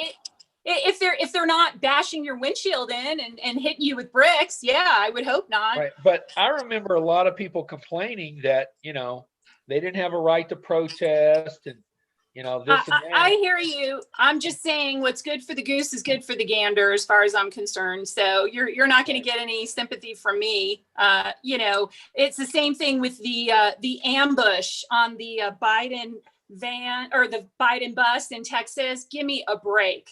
Every news station was showing the video of the SUV that was a Biden volunteer that got hit by the big old bad Trump truck. And then you see another angle of the video that none of the media was showing. And that SUV went into the lane of the truck and hit the truck. Well, the FBI is going to sort it all out for you. So you won't. Yeah, the FBI report was supposed to come in on Sunday. Have you heard it yet? Because I'm still waiting for it. It's ridiculous. The whole FBI thing, investigating that, when there's people loading bricks on the corner of downtown Denver, on street corners in downtown Denver tonight. I saw pictures. I think that's what the FBI should be investigating, not a bunch of Trump flag waving trucks following a bus. We'll have a new AK-47 waving trucks too. We'll have a new FBI director here in about a week, so I'm sure. Yeah, he won't last. Priority. Him and Fauci are going to walk hand in hand out the door when they get fired. And I say, don't let the door kick you in the ass when you're leaving. It's his own handpicked people. You're ready for them to be gone. I got you. I know Fauci's not a handpicked person. Chris Ray. Chris Ray's Chris Ray is absolute Trump hand. Look, hey, listen, if I was king and I got elected, I would dump the FBI, the CIA, the NSA. I would start from scratch because that's where I think that's where we Washington differ quite is a bit. I think- corrupt. I'm pretty sure Washington- there's not anything that talks about a king in the Constitution, but point Well, taken. but I'm saying if I was king, I'm pretending that that's an option. Well, bad thing is he's not. Yeah, it's unfortunate. He's not pretending. I hate to say it, but we'll see. We'll see it. Well- Yeah, he did. He did though. He did. Dahlia, he did. In all fairness, he did appoint all those people. He cleaned house. Every one of those yeah. institutions you named is brand new Trump appointees. I know, and Yeah, they all did not turn out to be very loyal to. There's like to what his- 37. There's 37 acting heads right now of different departments that have never had to go through confirmations. I know that's a problem. That's And a- I'm all about term limits too. I wish that would be something that we could pass as a country because I'm sick of these life term, 80-year-old people running around Congress. Yeah, we Do do have you a know why problem we with that. have It's term limits got on to a the point of presidency? ridiculous. I mean, we've obviously the Supreme Court, there's been more talk about it lately, but I'm agreeing with you on term limits, and I've never been much for term limits, truthfully. I hate to give voters an extra reason to be lazy. If you don't like somebody, get your ass up and vote against them. But Yeah. when you get these 80, 85-year-old people that's been up there for 50 years, there's got to be some sanity. Well, I try to tell my friends, just go, there's a website where you can look and see all the net worth of everybody in Congress. Mhm. And that'll get you out voting real fast when you start looking at some of those numbers, because Yeah. there is no reason for any of those people to be worth the millions of dollars that they're worth, as far as Right. I'm concerned. We were talking about So- Phil Graham earlier, who was a Democrat until he wasn't, Yeah. and then became a Republican senator. He was a professor at Texas A&M Yeah. with a salary of $59,000. 2 years after he gets in the Senate, he's worth like $10 million. It's ridiculous. But do Have know you why seen, we have have term you seen limits on have you seen Maxine Waters' house? the- No. It's like the freaking Taj Mahal. I swear, you got to Google it. It's unbelievable. And she doesn't live in her district either. Her district is like the hood. Her district is like the Crips and Well, and Most of them don't live in their district. They live in Georgetown. I have a big problem with that too. They just go back to their district, Yeah, for no, but I'm balls saying her house in California isn't even near her district. It's nowhere near there. It's in the posh part of Cali. Right. But yeah, listen, But- it's all across the board. It's for Republicans and Democrats. They're all way Right. too rich. Well, hey, for- G, do you have any updated numbers up there in the Rust Belt? I'm interested about Pennsylvania, Ohio, Michigan, Wisconsin. Wisconsin is Trump's up by about 28,000 votes, 50 to 48. But it's I don't really. That one's actually tightening because he was up a little bit higher now earlier. 37% in, and I don't take that good or bad either way because there's a lot of things that can happen. I know there's Madison and Milwaukee, a lot of votes that have not come in there. In and there's Michigan, some- what are you showing in Michigan? There's some upstate numbers in Wisconsin too that will probably favor Trump that have not come in too. So I think that we're still too early on that. We're still too early on Ohio, of course, Pennsylvania too. I don't think we'll know Pennsylvania till tomorrow. That's what I said. Detroit's notoriously late coming in with their numbers in Michigan, right? Yeah.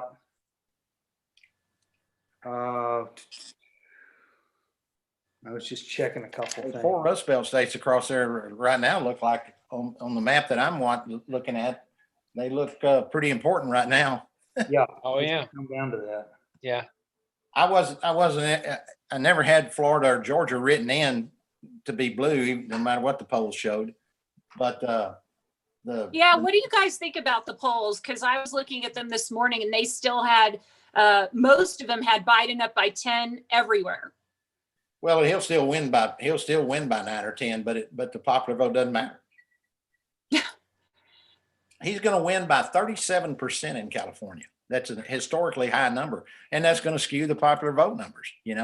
Think about Oh, that. the popular vote is California all the way. I mean, I That's was why making, that's why the Dems want to get rid of the Electoral College. Well, actually, we were talking about that earlier too. Oddly enough, that polling showed 76% of Americans thought whoever wins the popular vote should be the president. And that's got to take in some Trumpers. You know, obviously they're not all 76% of those are not Democrats. But I don't know. I can't imagine anyone wanting to give up their state's, autonomy in that way, but we'll see. I didn't realize it was as close in Colorado as G was saying it is. So that's interesting. It'll be interesting to see if that passes. Yeah. is that how Nebraska ended up splitting their vote? They just had a statewide referendum over it, and they ended up allotting their electoral voters, or their electors, if you will, by, what do they do it by, Senate district or something, or how do they do it? I know there's like 4 areas and 3 of them go Yeah. red. One of them has a Yeah, chance it's to by go blue, red. congressional district. Yeah. I got you. So I whoever wondered wins the vote in the congressional district, so if Colorado was Biden to or- do that, then they could. I was just going to say Basically. that is more of an interesting option to me than the popular vote, to be honest with you. Well, and I was going to say that earlier. The thing about that is, I mean, just you go back to 2000 with Gore and Bush in Florida. I mean, it really is kind of quote unquote unfair, if you will, to come down to 500 votes and it's a winner take all. You know, I mean, if it's that close, then there ought to be some. Maybe it's weighted to the guy who wins the most. Maybe he gets 2/3 and the other guy gets 1/3. I don't know statistically what's the most fair. But obviously, if a guy wins a whole state by 500 votes, he probably doesn't deserve every elector. Yeah, but I could say the same thing. If someone wins the popular vote by one state, they don't deserve to be the president. That's how I feel about that. I don't think any state should have that much power in the whole country. So But you're okay with North and South Dakota having 4 senators and 800,000 people total. well, in Wyoming has 400,000 in the state. They get 2 senators. Yeah, and then California's got 40 million, and they get 2. And they get 1 congressional. yeah, but that's representative what who yeah, is but the that's what most powerful representatives woman in the but House. that's on the what Republican side. representatives are for. Do you guys really have a problem with the way our government is compared to governments around the world? Really? I actually do have a problem with there being 2 Dakotas. Why is there 2 Dakotas? I mean, what's the North and South Dakota? It's why not be like Montana and all one big state?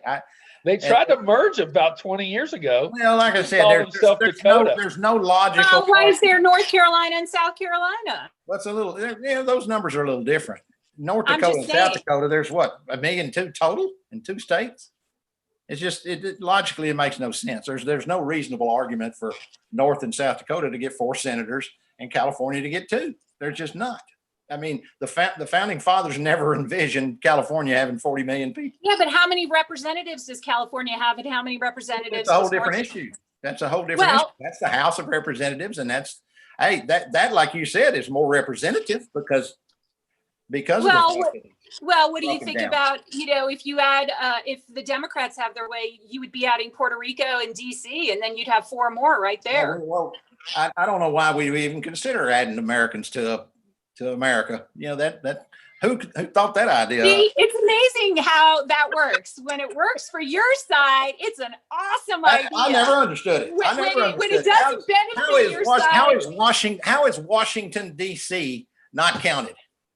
I mean, Well, they get 3. They get 3 now, you electoral might votes. make an argument but- about Puerto Rico, But in defense, when Lafont outlined the city, he meant it, and it was designed as a power center right, where nobody would ever live. You would go there to conduct the government's business, and that's how Lafont designed it. right. And then through the years, it's been co-opted. And here's an analogy you can relate to. It's like those cities, the Grapevine and Euless, that didn't want to buy into the airport. Right.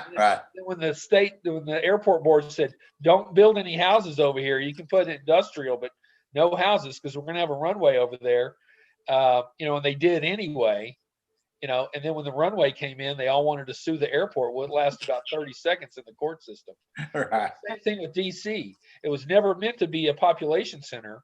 It was meant to be a working place for the nation's business. Right. Well, and like I said, the founding fathers never envisioned 40 million people in California either.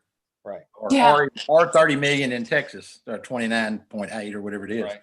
So, I mean, this originalism argument and this, like I said earlier, it's funny how the states' rights argument went out the window now with the vote counting. But, the point is, going back to 1776 or 1800s even or whatever, the arguments are kind of specious. I mean, the founding fathers, nobody after the Civil War anticipated California having 40 million people. And there's just no reasonable argument for North and South Dakota to have four senators and California to have 2. It's just, there's no argument. But there is, because whether you want them to be one state or not, right now they're 2.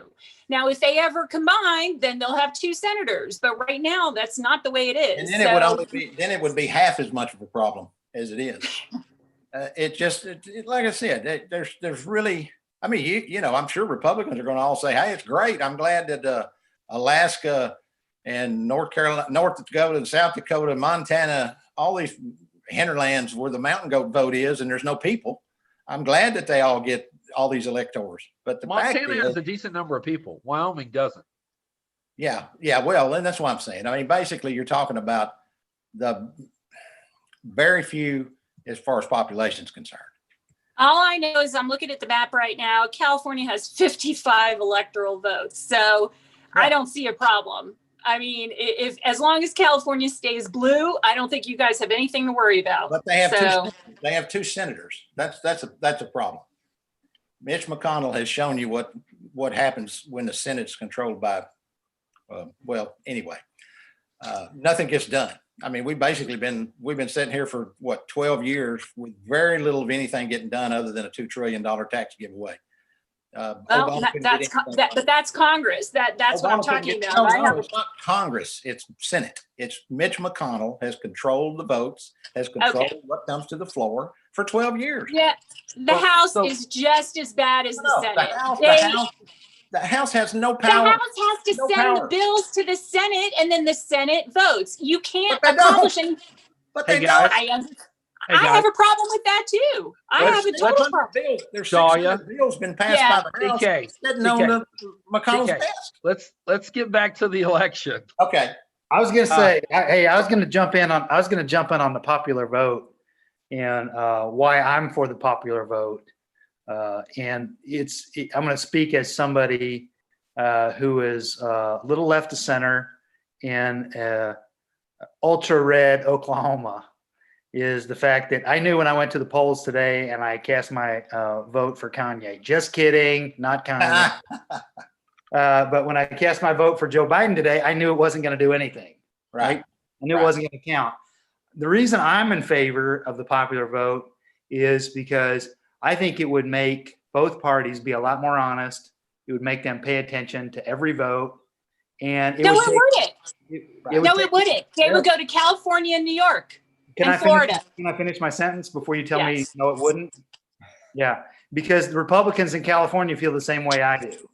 Republicans in California go, hey, I'm going to vote for Trump and I'm going to fly my flag in Beverly Hills, but it's going to be all for naught. Right.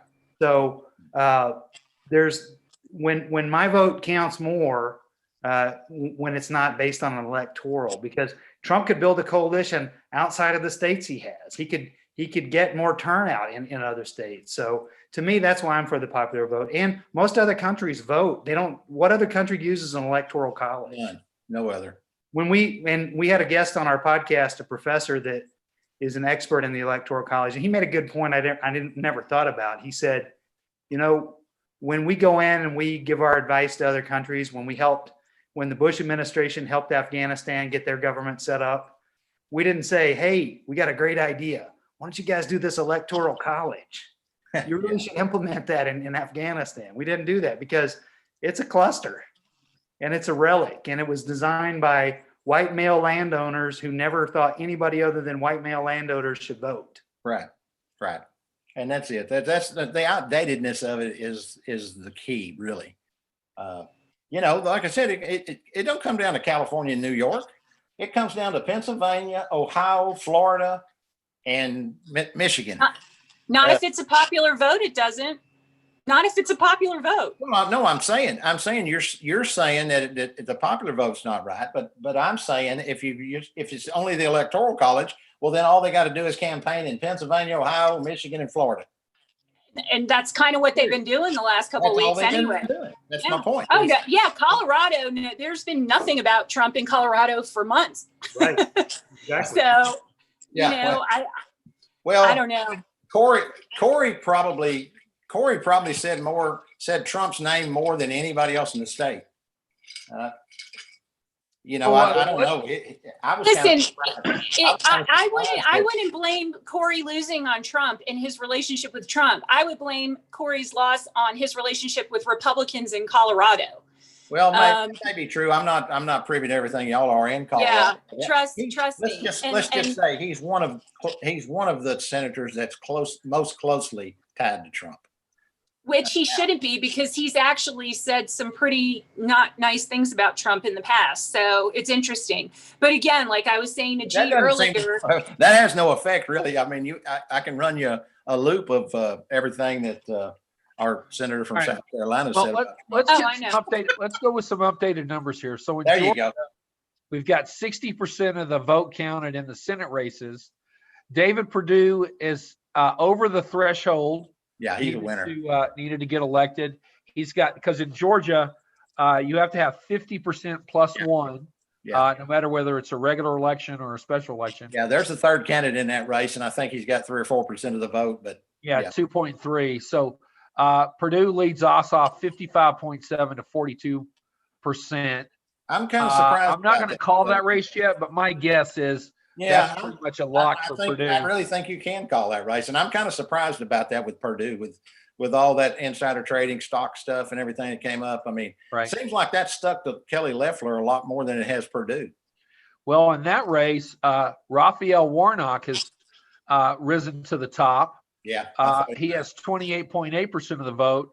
Kelly Loeffler has 28.4%, and Doug Collins has 22.8%. So it looks like Warnock and Loeffler are going to head for the runoff. That's basically ensure that Loeffler takes that seat. So it's awful hard for Democrats. Runoffs tend to favor fanatical voters. You know how it works. I mean, just like I talked about earlier about Ted Cruz and David Dewhurst. Ted Cruz was a non-entity, and all of a sudden the runoffs put him in power, and we've been stuck with him ever since. David Dewhurst has got to be looking around thinking, where was that truck that ran over me? You know, he was talked about as a potential Republican presidential candidate back in 2012. Yeah, I remember that. So the runoff, he won the original general election vote, I think 39 to 24. I mean, it was like 15 points, and he lost the runoff to Ted Cruz. So runoffs are really tricky, and they tend to favor. Oddly enough, they tend to favor Republicans in the runoffs a lot of places, unless it's somewhere California or somewhere probably. In the presidential race in Georgia, Trump leads with 62% of the vote counted, 55.1 to 43.7. So That's we getting might. Close to a call. That's getting close to a call. It depends on where the votes are. Dee, do you want to check some counties in Georgia and see where? Yeah, I was trying to look for that right now. I'll let you know once I've got it. Okay. Ohio, with 88% of the vote counted, Trump leads 52.8 to 45.8. So I'm going to give that to Trump. I'm going to give Ohio to Trump. I think you can call that one. Yeah. Where'd my I was hopeful, but not expecting. I'm just kind of glancing. I'm actually watching. I'm watching Louder with Crowder because he makes me laugh during elections. But he's got CNN in the window on the bottom, and they're calling Michigan for Trump. It looks like, unless they're just analyzing. I can't tell. Anybody? Well, there's only 39% of the vote in. Okay. Although Trump has a pretty big lead, 54.5% to 43.7. Okay, I think they're just doing scenarios. I think they're trying to come up with 270. I think that's what they're doing. So sorry about that. Didn't mean to. Well, one get thing ahead of for myself. sure, I think we can all agree on that neither side is going to get a landslide victory. So whoever Oh, wins, and it's like going to I be said, Well, close. I'll have to Pennsylvania, disagree. I'll have to Wisconsin, just. and Michigan Trump's definitely overperforming. There's I no was just going to say I'll have to disagree with that because when you look at the polls as late, I literally took screenshots yesterday of all the polls from pretty much everywhere, and they still had Biden winning by 10 or more points across the board. And I'm Well, still and amazed. he still could. Well, and he will. I don't think there's any question. He'll win by 9 or 10 percentage points on the popular vote, but that doesn't matter. It's going to come down to Pennsylvania, Ohio, Michigan, Wisconsin. Arizona's going to be thrown into the mix now, it looks like, and maybe even Iowa. Who would have ever thunk? Right. Iowa's looking like Trump to me, but Currently, 50% of the vote counted. Biden has a 55.9% lead, and Trump has a 42.4 over Trump with 42.4. And it In looks Iowa? like it's about 130,000 votes in Iowa. Iowa. Yeah. See, but that's with how much in? Half the vote, Okay. 50%. That's shocking to me on the other side of the coin. You know what I mean? Yeah. So it may be a long night. And like I said, I don't know what the vote, everything I read earlier today said Pennsylvania, Wisconsin, Michigan are all so, tediously slow at getting their votes counted and getting their votes in. And places, like Arizona, for instance, they were basically bragging on Arizona for being able to get their quote unquote stuff together so much better than a lot of states. And being able to, what are they? 2 hours behind, 3 hours behind, and they're still able to get their votes in all, way ahead of most of these other places. Right. I don't know what the apparatus is in Arizona necessarily compared to say Pennsylvania or Wisconsin or whatever, but it just Arizona was getting some props today on the internet for being able to get their votes counted. And now, Yeah, so looking at the map, with 73% of the vote counted, it's Biden 53.7 to Trump 45. yeah. See, In Arizona? See, and Arizona's going to be really important now. It looks like, So let's just see here. So if we gave Arizona to Biden, Kansas to Trump, Montana to Trump, Minnesota to Biden, Wisconsin to Trump, Missouri to Trump, Iowa to Biden, Texas to Trump. Trump wins 273 to 242. I think it's going to be tough for Biden to win. Well, and like I said, the numbers that are so skewed are up in Michigan and Wisconsin, like she said, based on the polling from earlier. Still nothing from Maine? Wisconsin, Michigan, and Pennsylvania. Yeah, still nothing from Maine. We're not that close in the early polling. Right. And even today in the exits, they were tighter in the exits. They were tighter in the exits than they were in the early polling. They were tighter, obviously, but they were. Do you think early voting is good or bad? Do you guys think early voting is a good thing or a bad thing? I think it's hugely great. I think we ought to. I think anything that makes it easy for people to vote. Make it as easy as possible. If you want to vote from your computer, I'm fine with that. You can buy stuff off the internet with your credit card, but we can't vote. Here's the only problem with that, TK. The Pentagon gets hacked. Oh, on a fairly regular basis. I understand. We got some of the best encryption software. So does Amazon. Yeah. So does Amazon. So does Facebook. You're always going to have to deal with. You're always going to have to deal with the criminals and the malcontents. Yeah, too easy for you. Talk about Russian intimidation or hacking. If we had voting on the internet, which actually Texas does, only for those on the International Space Station. We might have gotten a couple of votes there, but yeah, like I said, I'm all for early voting. I've early voted every time since it's been available, but in the old days I worked the polls, so I didn't early vote when it first started because I was going to be there all day and I knew I'd get a chance to cast my vote. Right. But now, I don't know why you wouldn't have early voting. Now, if they want to argue about the mail-in ballots, it's been okay for the military to do it since the Civil War, but all of a sudden it's a big deal. And all of a sudden it's not states' rights anymore. I thought it was up to the states to do it, whatever they felt in their state. And hey, we've got what, 17 states do voting by mail. I think there's 8 or 9 of them that do it exclusively by mail. Well, I was just going to say Colorado does, but it took a while for Colorado to nail it down to where it worked. And so I think the problem this year was everybody decided, let's start it this year. And it's like, that's a little scary, just across the board. There was a pandemic to account for, and people standing in line on top of each other was a little bit. Dean, what do you think about early voting? No, I'm all for it. I think it's, we talked a little bit earlier in Oklahoma. We've got what's called absentee ballot, and you have to mail it in. I think you can drop it off, but it's, it requires like a notary and there's just all these requirements on it, and it's,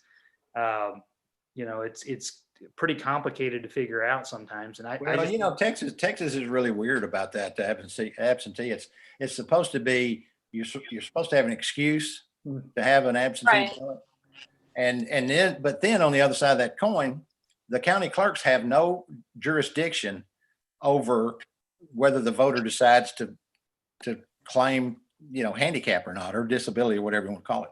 And so if you want to vote absentee, you send it in, and they have no structure in place to check whether you're disabled or not. So basically it's up to the voter, and the county clerks have no money, obviously, to track people down, and they have no jurisdiction over that, which is kind of a weird deal to say, okay, we're going to allow you to have absentee, but you have to have an excuse. But you can come up with any excuse, and we don't care what it is. We're not going to check it anyway. Yeah. So it's just kind of. I will say this, believe it or strange. not, I have no problem with early voting. I have a huge problem with late voting, as in if you get your ballot postmarked by today. So basically the way they've done it for 100 years, you don't really like that. I don't like that. Basically, like you were saying, okay, you should be able to go on the computer and do whatever. If you're going to vote and you know that if you're going to vote and you know that the voting deadline is November 3rd and you can't get your ballot in by November 3rd, you shouldn't be voting. I mean, that's ridiculous. Okay. Like how it can't be that difficult, especially with early voting. If you've got 4 weeks of early voting and you still can't get your ballot in on time. Well, it's 2 weeks most places. They expanded to early voting in 2 or 3 places this year because of the pandemic, but most time it's 2 or 4. We had our ballots drop on October 9th. Yeah, but y'all vote by mail. I mean, the majority. Yeah. Right. So again, if you're going to have that option, in Colorado, is it 100% mail vote now in Colorado? Yes. Okay, I thought I read that, but I wasn't sure. And I would say most people vote. I don't think a lot of people mail in. Well, when you say 100%, you still have the option to go vote at the polls. So people can go to the polls on election day. They almost discourage it though, don't they? They do. They do discourage it, but some people are old school and they just insist on, I want to vote on election day. But the thing I do like about the mail-in is the drop-off. So you don't have to count on the post office. You might not have liked it if you were in Texas, you might not have liked it so much when our governor decided there was only going to be one drop box in every county. If you lived in Houston, that'd be a little rough. Yeah. Isn't Harris County like 200 miles wide? Yeah. Yeah. I know that when I lived down there, I dated a woman on the other side of the county. It took me an hour and 20 minutes to get to her house. Yeah. 17 or 1,800 square miles. I think Harris County is bigger than Rhode Island. I think Rhode Island had 67 drop-off boxes, and Harris County had 1. Right. Yeah. So I mean, like I said, and again, that goes. It all comes back. My argument has always been, and you're not going to like this. I see you got your red shirt on. There's one party that encourages everybody to vote, and there's one party that goes to court to make sure you can't. So that's the choice. Oh, don't even go there. You have They've so already been many to court. more They've already been attorneys. to court more than You a have some, no, It's no, just now election I day. will not allow that argument. Today is because just now election day. Today is You just have so election day. many They've already had Democrat 100 attorneys. lawsuits. You have so 100 lawsuits. 100 Listen. already, and it's just election day. That we're just getting started. Let's talk about the what is it, the Transition Integrity Project. They have what, 600 attorneys on board to contest any election not- that we're Not the transition where they took the Trump people and showed them the pandemic response plan, and they said, "Man, we don't need that." Not that transition, a different transition. the Integrity Project, the Okay. group of Never Trumpers and Lincoln Project people and a bunch of Democrats and Hillary's old staff. Yeah, that group. That That's the Lincoln one. Project people, that's ain't Hillary's old staff. Huh. Oh no, they joined Hillary's old staff. Ah, Oh, the Lincoln Project people are for Biden 100%. Oh, no 100. question. No question. Yeah. You get no argument there, but they're all Republicans, Oh yeah, 100%. 100%. Yep, they're all conservatives. They're all fiscal conservatives voting for Joe Biden. That's a good one. I like that joke. So what other joke was it? What joke were you telling when that $2 trillion tax scam got passed? That wasn't all that funny. That was a different, So that was a different there's kind some of funny. there's some news to report. I'm The sorry. Senate race in North Carolina with 94, I'm sorry, in South Carolina with 56% of the votes reported. Lindsey Graham leads 56.4 to 42.1 over Jamie Harrison. Yeah, And I think you can call that one. Jamie Harrison has conceded. Yeah. Okay, yeah. Well, and like I said, I was going to say earlier, he is very much underperformed. What did he raise? 130 or 40 million dollars or something? I mean, it's Oh, yeah. kind of a record for a What- Senate race. Well, he raised 57 in one quarter. Yeah.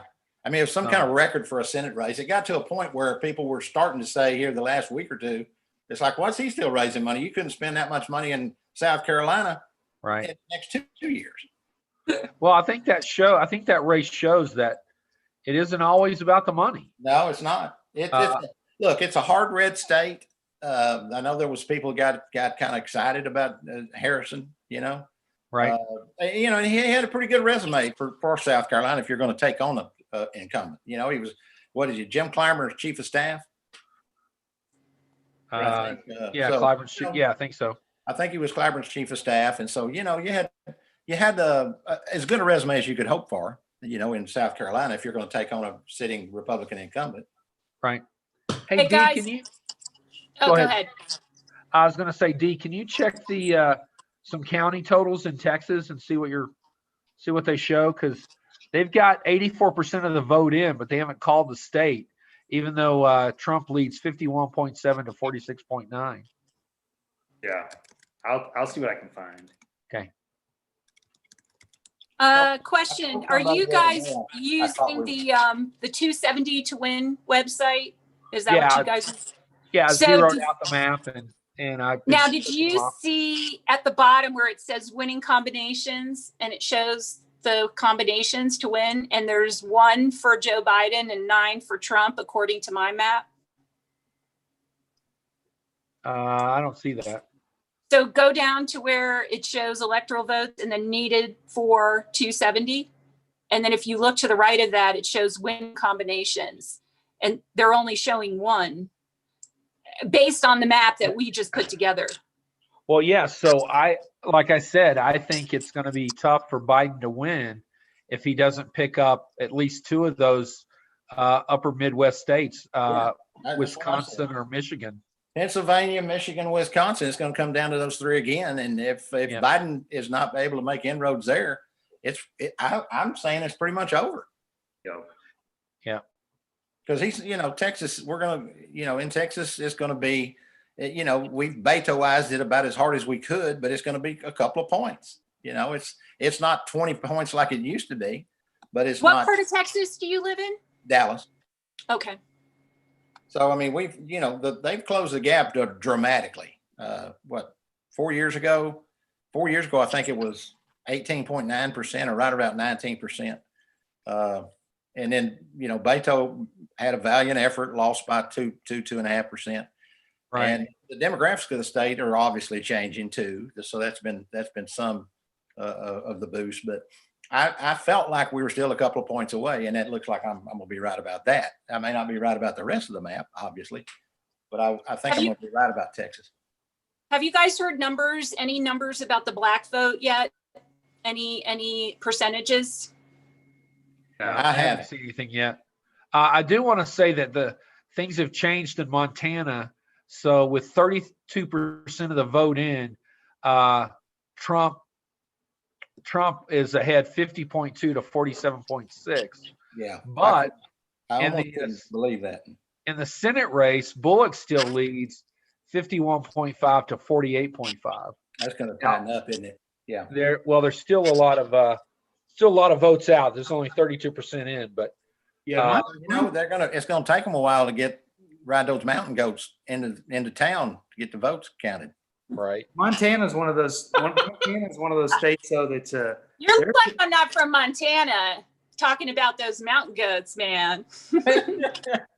Hey, Colorado's got a lot more people than Wyoming and some of those other places. But like I said, I was shocked to even have Biden anywhere even talked about in Montana, but obviously that's going to turn. But I do think that the governor running for Senate up there is going to that race is still going to be interesting because I didn't think he had any chance. I had him losing that by 5 or 6 points. well, So Montana will ticket split sometimes because yeah, that's 4 true. years ago Trump won it. I don't have the percentage, but he won it. I would say 20 points easy. Yeah. And then the guy who's running for Senate, Steve Bullock, won re-election as governor, on the same ballot. So. How do you guys feel about, I don't remember which state it was, and maybe you know, but there is a state that doesn't put R or D next to the names of the candidates that are running. And I thought that was kind of brilliant, actually, because it forces people to know who they're voting for, as opposed to just going down the ticket. And I don't know, I kind of like that idea. I wouldn't mind seeing that in Colorado. Forces people to know who they're voting for. And then you don't have to pick an RD. You could pick the person that meets, closest to what you're looking for in a candidate. Well, I think a lot of people. That would be, that would put the onus on the voters so much. And like I said, we can't get them to turn out now. We're talking about term limiting guys because we can't get voters to come out and vote them out. And now A lot of people showed up for this election. A lot of people showed up. Now you're talking about them having to research it all the way down to house races and, I know. state houses and stuff. And they're not just like, I hate to say it, they're just not going to do it. I know. I wish they would. And, we talk about it in other countries. We want to make sure they do, but we just, whether you want to call it fat and happy or whatever you want to call it, we're just not going to do it. So unfortunately, people count on the media to inform them, and they're just not getting the information that they need. So that's part of the problem too. They're depending on other people to provide them with information. So yeah. So 91 million people have their ballots have already been counted in this election. So I think it's fair to say we're going to have a record turnout. Oh yeah. I think they were estimating 130, 135. No, I think 130 last time. They said they thought it was going to be around 160. Wow. Okay. I don't know if I've got out to be true. I've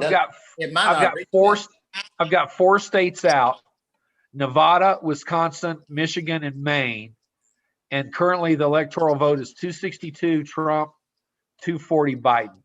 So if Biden takes Nevada and Wisconsin, he still needs to take Michigan to win. He's not going to get Wisconsin and Michigan, I don't think. I just don't see that. If Trump takes Michigan, then it's over. That puts him at 278.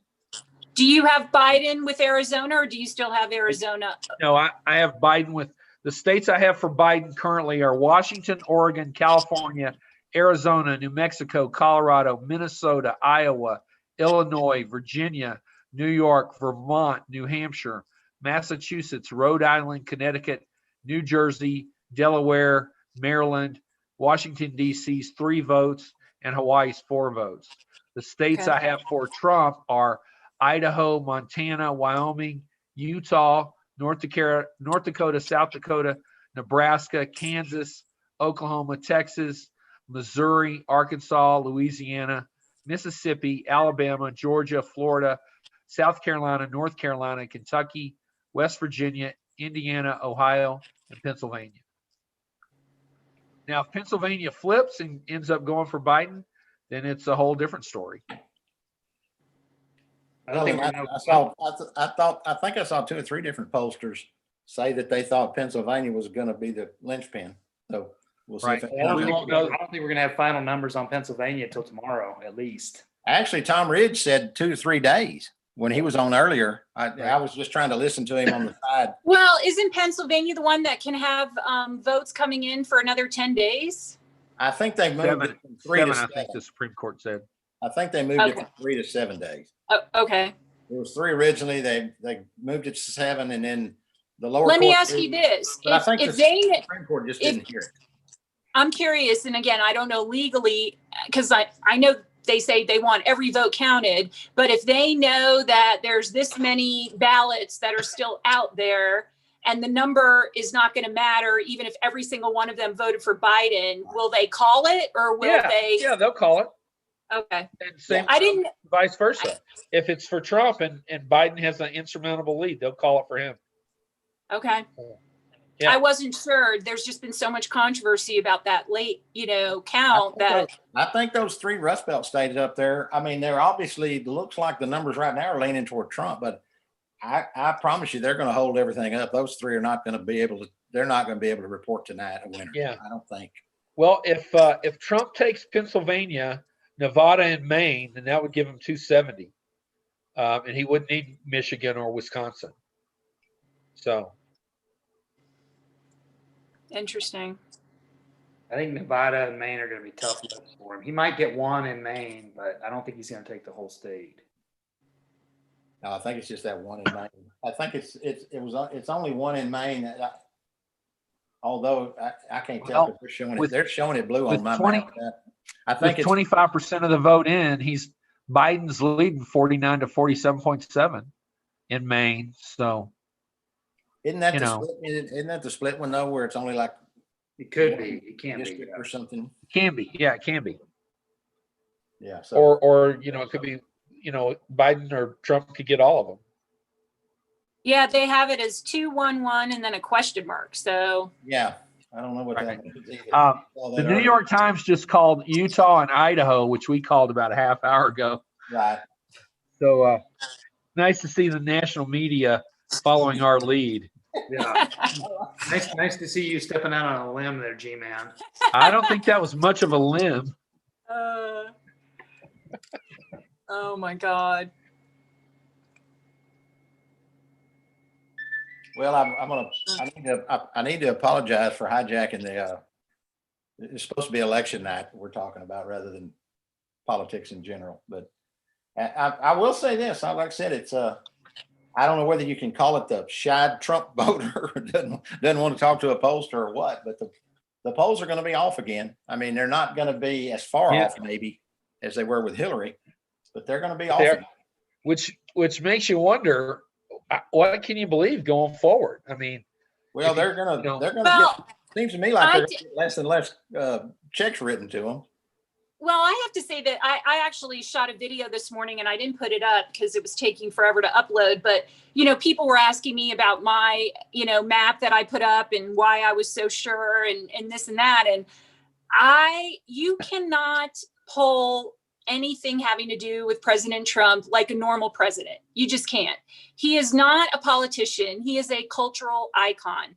And people look at him differently, talk about him differently, and you just, pollsters are politically minded, and Trump is not a politician. So the polls were going to be wrong 4 years ago, and I knew they were going to be wrong again. And that's the problem. People who think politically have a hard time thinking culturally. And luckily, because of my background in lifestyle and fashion and all that shallow stuff, I was looking at stuff that pollsters don't look at. you know, Right. and culturally, Trump, you know, connects with people. I don't know if another Republican would have done that. So maybe the polls will be right the next time around because it won't be Trump. But with Trump, you just can't go by polls. You just can't. Well, I'll have to admit to being lured into a little bit, but the last time Trump was an unknown quantity. This time he wasn't. Yeah. Okay. I thought that would make a little difference in the polls. I could see last time, look, Hillary had a lot of unfavorables. Biden had a lot more favorables than Hillary. And Trump was a known quantity this time, and he wasn't this quote unquote genius businessman, which, well, that's an argument for another day. But he's a known quantity now. And I thought, the polls are probably more closer to being correct this time for those reasons. And obviously, they're going to be off again. Yeah. And again, I just think that has to do with people don't vote for him like they would vote for a normal politician. It's really funny though. The rest of the country the polls are going to be really, really good everywhere in the country except Pennsylvania, Wisconsin, and Michigan. Think about it. I mean, everybody, I think even Democrats knew taking Florida was going to be a long shot. That was going to be a long shot. It was going to be a 1 or 2 point race. Yeah, but when you looked at the polls, they had Biden killing it in Florida. That's what I'm saying. I mean, they were just everything I saw was a couple of points. I mean, he was ahead based on polls, and so they're going to be doubly off. If he was 2.5 ahead, he's going to lose by 2.5 or whatever. But those are still close enough to being in the margin that I can get. But the ones in Pennsylvania, Wisconsin, A+ pollsters, ABC Marist, all those people had Wisconsin. They had Biden up by 12 to 13 points. I know. I put that in a video that I put up the other day, and they had that number. And then right after it, they had the number of new registered Republicans was like 183,000. And the number of new registered Democrats was 83,000. So those two clips in one media report do not connect. Well, but Michigan the same way. They had Biden winning Michigan by 8 points. They had Biden winning Pennsylvania by 5 or 6 points. So they're going to be dramatically wrong in 3 states that matter because of the Electoral College. Yeah. And the rest of the polls are going to be at least within the margin of error. You can see Georgia. You can see Florida. I'm here. I can tell you, I never really felt comfortable that Texas is turning blue. I mean, hey guys, Chris wants to weigh in with something. Hey, I'm gonna have to jump off for tonight. I'm not gonna be able to finish, but appreciate you both being on here and supporting. Hey, thanks for having me. G-Man's gonna continue on without me, and we'll see how the night ends. But I'll drop you guys a chat, and but thanks again for being here. Hey, appreciate it. Have a good night. You bet. And I'm going to take a quick break. I'll be back in a minute. But I'm going to take a break too. I may only have about 15 minutes left myself, but yeah, go ahead. TK, hang in there. I'll be right back. Sounds good. Now, like I said, I think the pollsters have got something to answer for. I mean, like I said, I thought they would be much closer this time because obviously polls are never going to be 100%, but there was less variables this time, I guess what I'm saying. Last time you had Hillary's unlikables, whatever that means. And this time, for whatever you'd say about Biden, he damn sure didn't have as many unfavorables as Hillary. And then on the other side of the coin, you had Trump last time was a wild card, an unknown. And this time he's pretty much known what he is and what he's going to do. So I thought that those things would factor into the polls being a little more accurate. And maybe they will be nationwide, but there's 3 states that they're way off. And it happens to be the same 3. Yeah. And again, I mean, to me, when I look at the polls and I look at how many people were polled and, again, I don't know a ton of people who aren't outspoken Trump supporters who would ever admit that they were voting for Trump. And people lie, people are going to lie. I think these last 2 elections have definitely shown us that there are those that won't either tell the pollster the truth or won't be polled. Yeah. One or the other, or both. Yeah. And I think that's a huge factor to consider. And, again, I think it has to do with the way culturally the way people are treated. Just like if you called somebody and asked them if they wear their mask all the time, they're not going to say no, because if you say that, then you're a COVID, super spreader, evil, horrible person that's going to kill everybody. So there's no way you're going to tell a pollster that you don't wear your mask all the time. So I think polls have lost their value in that sense. And there's no question they've lost their value in the Rust Belt, for sure. I mean, those, like I said, it's one thing to be wrong once, but when you're wrong a second time and it basically under the same circumstances, or actually when you should have been maybe tighter because of the well, fact. and also, don't you think part of it too might be the questions and the way the questions are asked? Because that's been an issue also. Yeah, but I don't think there's a few pollsters that are, really political, but I think most of those pollsters are trying to do a good job, and they just. But I don't even mean it that way. I just mean if you ask a question a certain way, you might get a different answer than the answer that, and I'm not saying they do it with any sort of bias. I'm just saying you almost, well, you know what the most interesting poll was? And I think it was, who did it? Travadar, what's the name of the poll company that got Trump right last time? I just went blank on the name of it. What was the question? The name of the polling company that picked Trump the last time. There was only one, and I can't remember what it was. It begins with a T. You know what? I have it written somewhere. Anyway, they asked the most interesting question of all the polls. They asked people, who are you voting for? And they would say Biden. And then they said, who do you think your neighbors are voting for? And they said Trump. And that was a huge difference in the polling. As far as a lot of people said they thought that their neighbors were voting for Trump. So, where is it? I had it written down.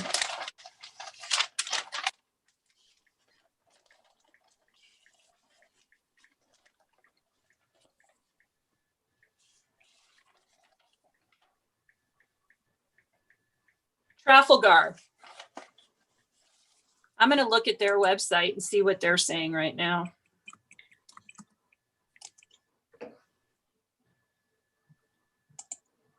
Trying to see some of these Facebook comments, but I can't get.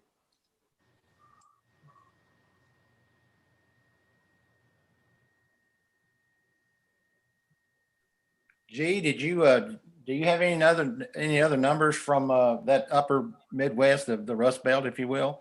Because that's the only thing that matters at this point. Right. So, just so you know, Trafalgar has Nevada as Biden.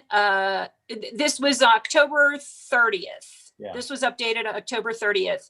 They had 49.4 for Biden and 47.1 for Trump. And they also had Minnesota 48 for Biden, 44.8 for Trump. What was the first state you said, Dahlia?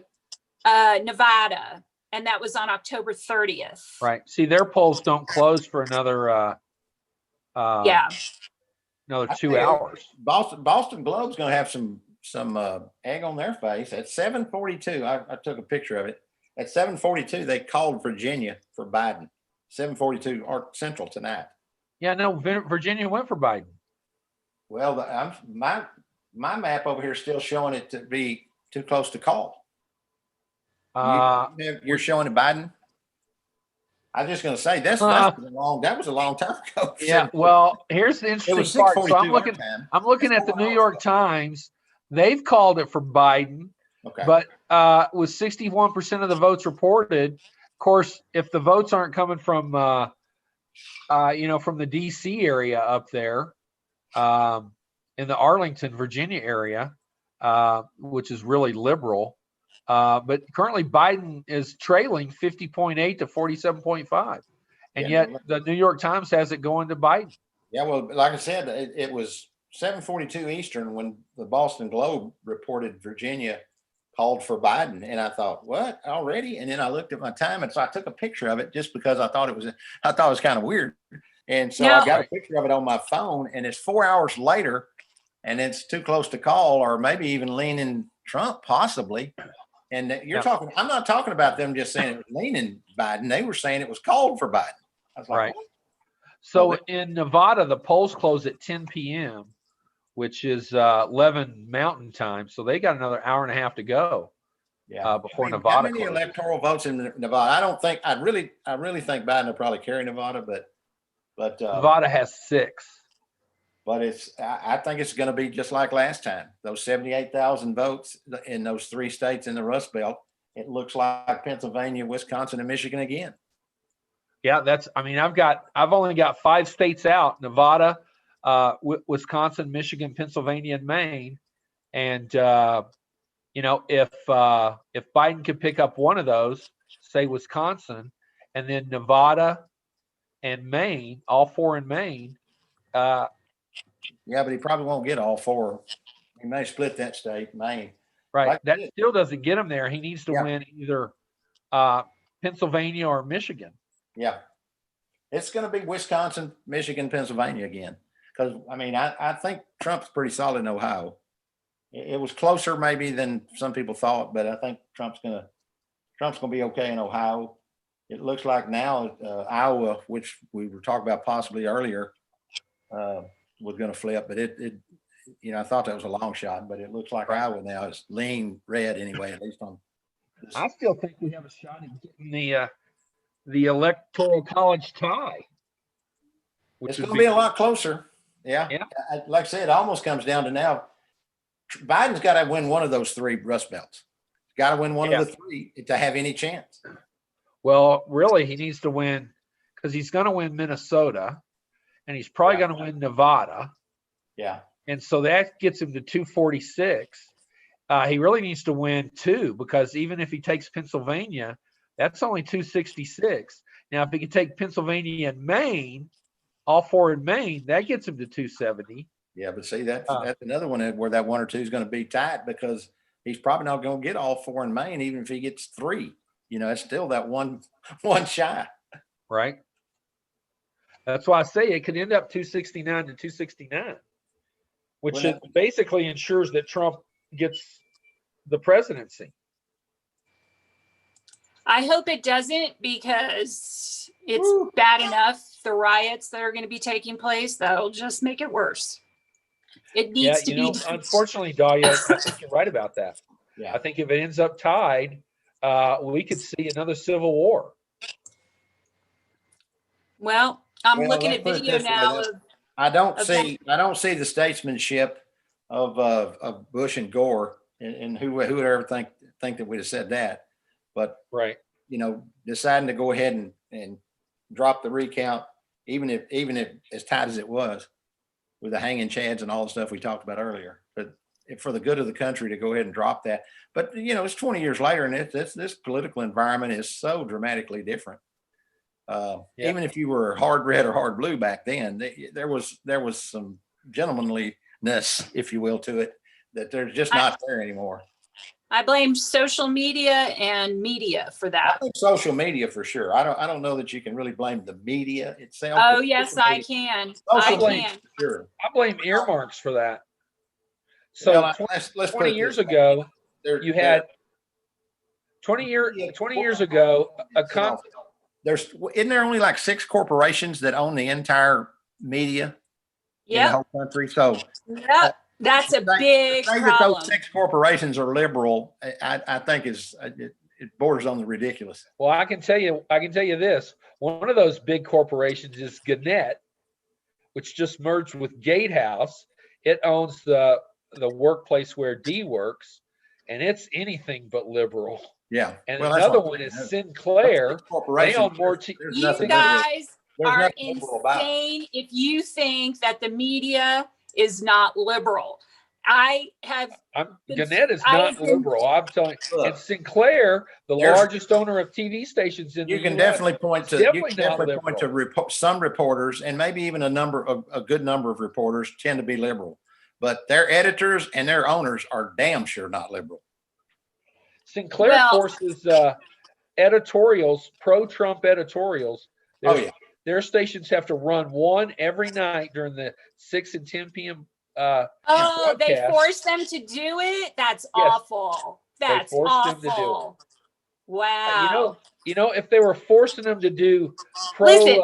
Clinton Listen, editorials, I bet there you'd have a shouldn't problem be with that, Tanya. nobody should be forced to do anything. They should report the freaking news.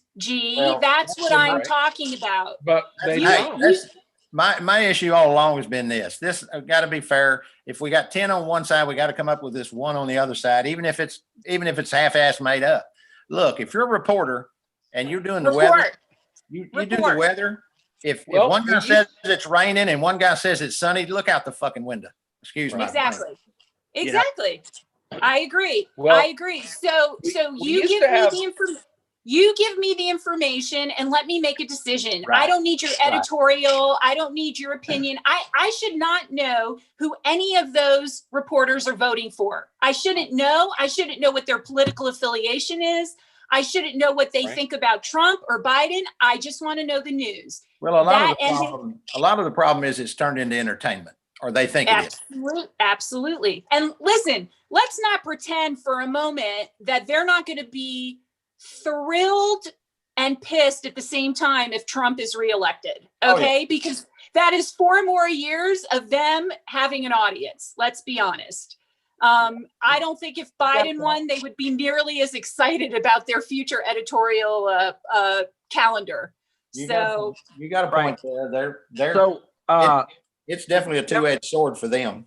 with Yeah. 77% of the vote counted, Trump has a 50.2% lead over Biden's 48.1 in Iowa. Okay. Yeah. And the Senate race there has also gone into the Joni Ernst column. So it looks like the Democrats aren't going to pick up that seat. Yeah. I had a bad feeling about that one for a long time, but like I Right. said, I thought it was going to be tight, and I guess it is going to be tight. But Well, it's about 25,000 votes is separating Ernst and Greenfield right now. So, I'm not sure how many registered voters there are in Iowa. Do I have that? are there any there's- house races that are upsets so far? I haven't been paying attention to that at all. I haven't either. Yeah, I haven't either. So Okay, know let that- me. I know the Dems were predicted to get pick 20 up 12 between 12 and 22 seats. Yeah, I think they were supposed to increase their margin up to around 240 to 242 from 234 or whatever it was. Yeah, So- it looks like Boebert's going to win that Colorado 3 district. Yeah, that's what I saw too.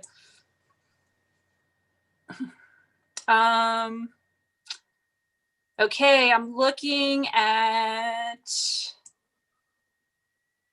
according to Associated Press, Republican Party 138 and Democrats 112 for House seats.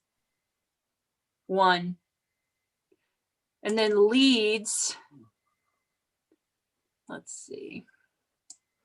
God dang. You know what? I'm looking here. This has got to be behind a little bit, but the popular vote is right now 49.8 for Biden and 48.6 for Trump. Right, so it's I close. mean, they're within a point. That's close. That's really close. Of Wow. course, California hadn't reported yet. But that, like I or said, Oregon or California's gonna skew- Wisconsin. I mean, Washington. California's going to skew the popular vote. Right. I read something the other day. They're thinking that he'll win by 36 or 37%. So, I mean, basically, you're talking almost 70-30, 68-32 or something. I mean, Right. that's unheard of. Even I think the biggest landslide California ever saw was 29. So, but like I said, it doesn't really matter. It's just a big blue blotch out there, but it doesn't have any effect on anything. Right. Well, it will in the House, no question. It will in the House. So people talk about Colorado being a blue state, but we're going to end up with 4 Democrat House seats and 3 Republican House seats. Thank God. Well, that's the way it works. Yeah. Democrats get 12, 13% more vote nationwide, and then they get almost the same amount of representatives. It happens every time. Right. And hey, welcome to gerrymandering. Well, that goes back to what you were saying about, whether or not we should do electoral or popular. And these are districts that are voting, some are voting Democrat and some are voting Republican. So maybe that is the future of voting, where the you know, sort of like what Nebraska is doing, you know, where you divide it up based on where people live, as opposed to an entire state. I don't know. Well, one thing I think this election has shown is that changes need to be made in a lot of places, you know, starting with the polls. You know, how do you get an accurate poll so you can know how things are going to go? But, you know, you go back to, you know, Dewey versus Truman. Dewey was led in all the polls leading up to that race. Yeah. You know, and That's nobody headline. expected Truman. Yeah. Yeah, right. nobody expected Truman to win. So, except Just think Jimmy the about Greek. how happy newsrooms are now. All they have to do is press delete, delete Right. Well, like you said, for all the Truman, headlines that they had ready to go. Right. Dewey and Truman was over 70 years ago, and there you go. You know, Yeah. You know, We really Jimmy had- the Greek, I'm showing my age here, but, you know, Jimmy the Greek bet $100,000. He scraped together $100,000 and put it on Truman. yeah, And it netted him over $1 million. And that's what set him up to be one of the premier gamblers in the country. yeah. Well, hey guys, I appreciate you having me on, G. Like I said, I've got about 5 minutes from. I'm going to have to head off, but Okay. like I said, it feels eerily reminiscent of 4 years ago. I don't think there's much to talk about, but you know, you got me thinking with Truman and Dewey. Maybe I won't concede just yet. Right. Well, See what the final votes come in Pennsylvania, Wisconsin, and Michigan. I think it's going to come down to those three again. Last time the Electoral College was 78,000 votes total in those three places. well, it does look like Arizona is going to go for Biden. That's interesting, but I think that's the McCain factor too. And so it looks like, so the Dems picked up Colorado. They're going to pick up Arizona. So that's 2 pickups. They're not going to pick up anything in Alabama, or in fact, Doug Jones has already conceded. Maine, there's some numbers coming out of Maine. So with 52% of the vote counted, Biden leads 52.3 to 44.9 in Maine. And let me see if I can get the. Yeah, I don't know how that plays out though, you know, because like I said, it's split into like 4 different electors. Well, not if he wins all the districts. Oh, if he wins them all, he gets a winner take all. I got you. Yeah, Maine's always in. The one in Nebraska, I started figuring out, but Maine, I never really could figure out how the hell they did their deal. Right. Give me a second to get back up here to where I need to be. In the congressional race, I'm on the House. How do I get to the House? Senate.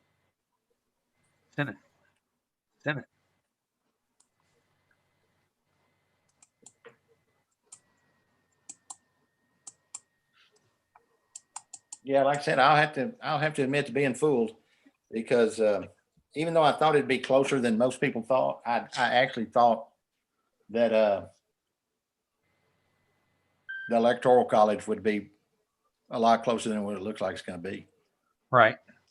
I mean, obviously the popular vote, which we talked about earlier, doesn't really mean that much, but Hillary won by 3 million and still lost. And so it's going to be the same thing here. Right. Biden will probably win by 5-6 million votes in the popular vote once you take into account the West Coast. But like I said, it doesn't matter. Right. I think it'll be interesting.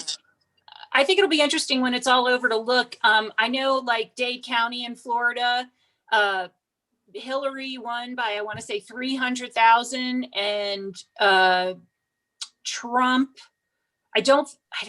Did Trump win Dade County, or did he come close? I can't remember. I got to look that up. But I want to go back when this is all over and really look at the numbers of the counties and how much they've changed since 2016, as far as, Yeah, that'd be good. just kind of really analyze that. Too.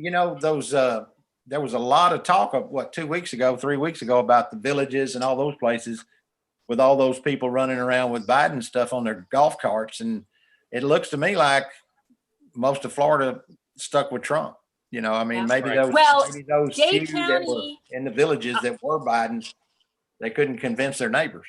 Right. Yeah. Dade Well- County, though, was pretty hardcore blue. I mean, I grew up in South Florida, and South Florida was always blue, and it's becoming more and more red. Broward County, which is where I really live, that's blue, blue, blue. But yeah, for Dade County to get to A get to lot of that that point, stuff around Miami comes down to the Cubans. You know, they still No, got the Castro hangover. believe it's the South Americans. It's not even the Cubans anymore. You've got people there now from Venezuela and Colombia and Argentina. I went to school there, and all of my classmates were from South America. And yeah, those people are Republican for sure. So that's an interesting change down there. But yeah, I'm definitely going to be interested into digging in deep when this is all over, like a geek. Right. I'll probably be, hey, it looks like I'm going to be so depressed, I might even open my computer for about 2 or 3 days. Right. Oh, Well, well, we'll have to see. It's So interesting to me how it Biden comes leads. down to the Biden Senate. leads in Maine with 37% of the vote counted, but Susan Collins is still leading the Senate race. So right now the Dems only have 2 pickups. They need at least. Well, they need 4 now. Well, if Biden's not going to win, they're going to Right. need 4. They right? needed 3 if Biden won. They're going to need 4 Right. now without Biden winning. So the Montana race is still up for grabs. That's probably and with Biden a little bit, I think. Yeah, so Bullock has a 53.2 to 46.8 lead, but there's only 26% of the votes counted. Yeah. If they win that and Susan Collins stays in Maine, then they need Al Gross to win in Alaska, and I don't see that happening. I don't see it happening either. He was down 4 or 5 points, and I don't think he can make that up. Not with the way the vote's going. Yeah.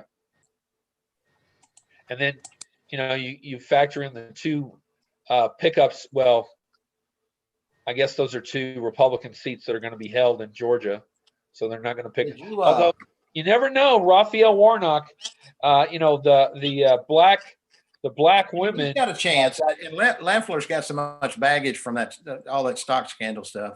He's Right. got a chance in that area. The problem he's going to have is keeping them people, excited. Runoffs typically don't favor the Democrats. They just don't, because those people just won't come back out the second time, where Republicans are hard. wow. I just saw a headline. Did you get this, G? What? Results on statewide ballot. This is Colorado. Prop 115 failing, income tax Gallagher repeal, and popular vote passing.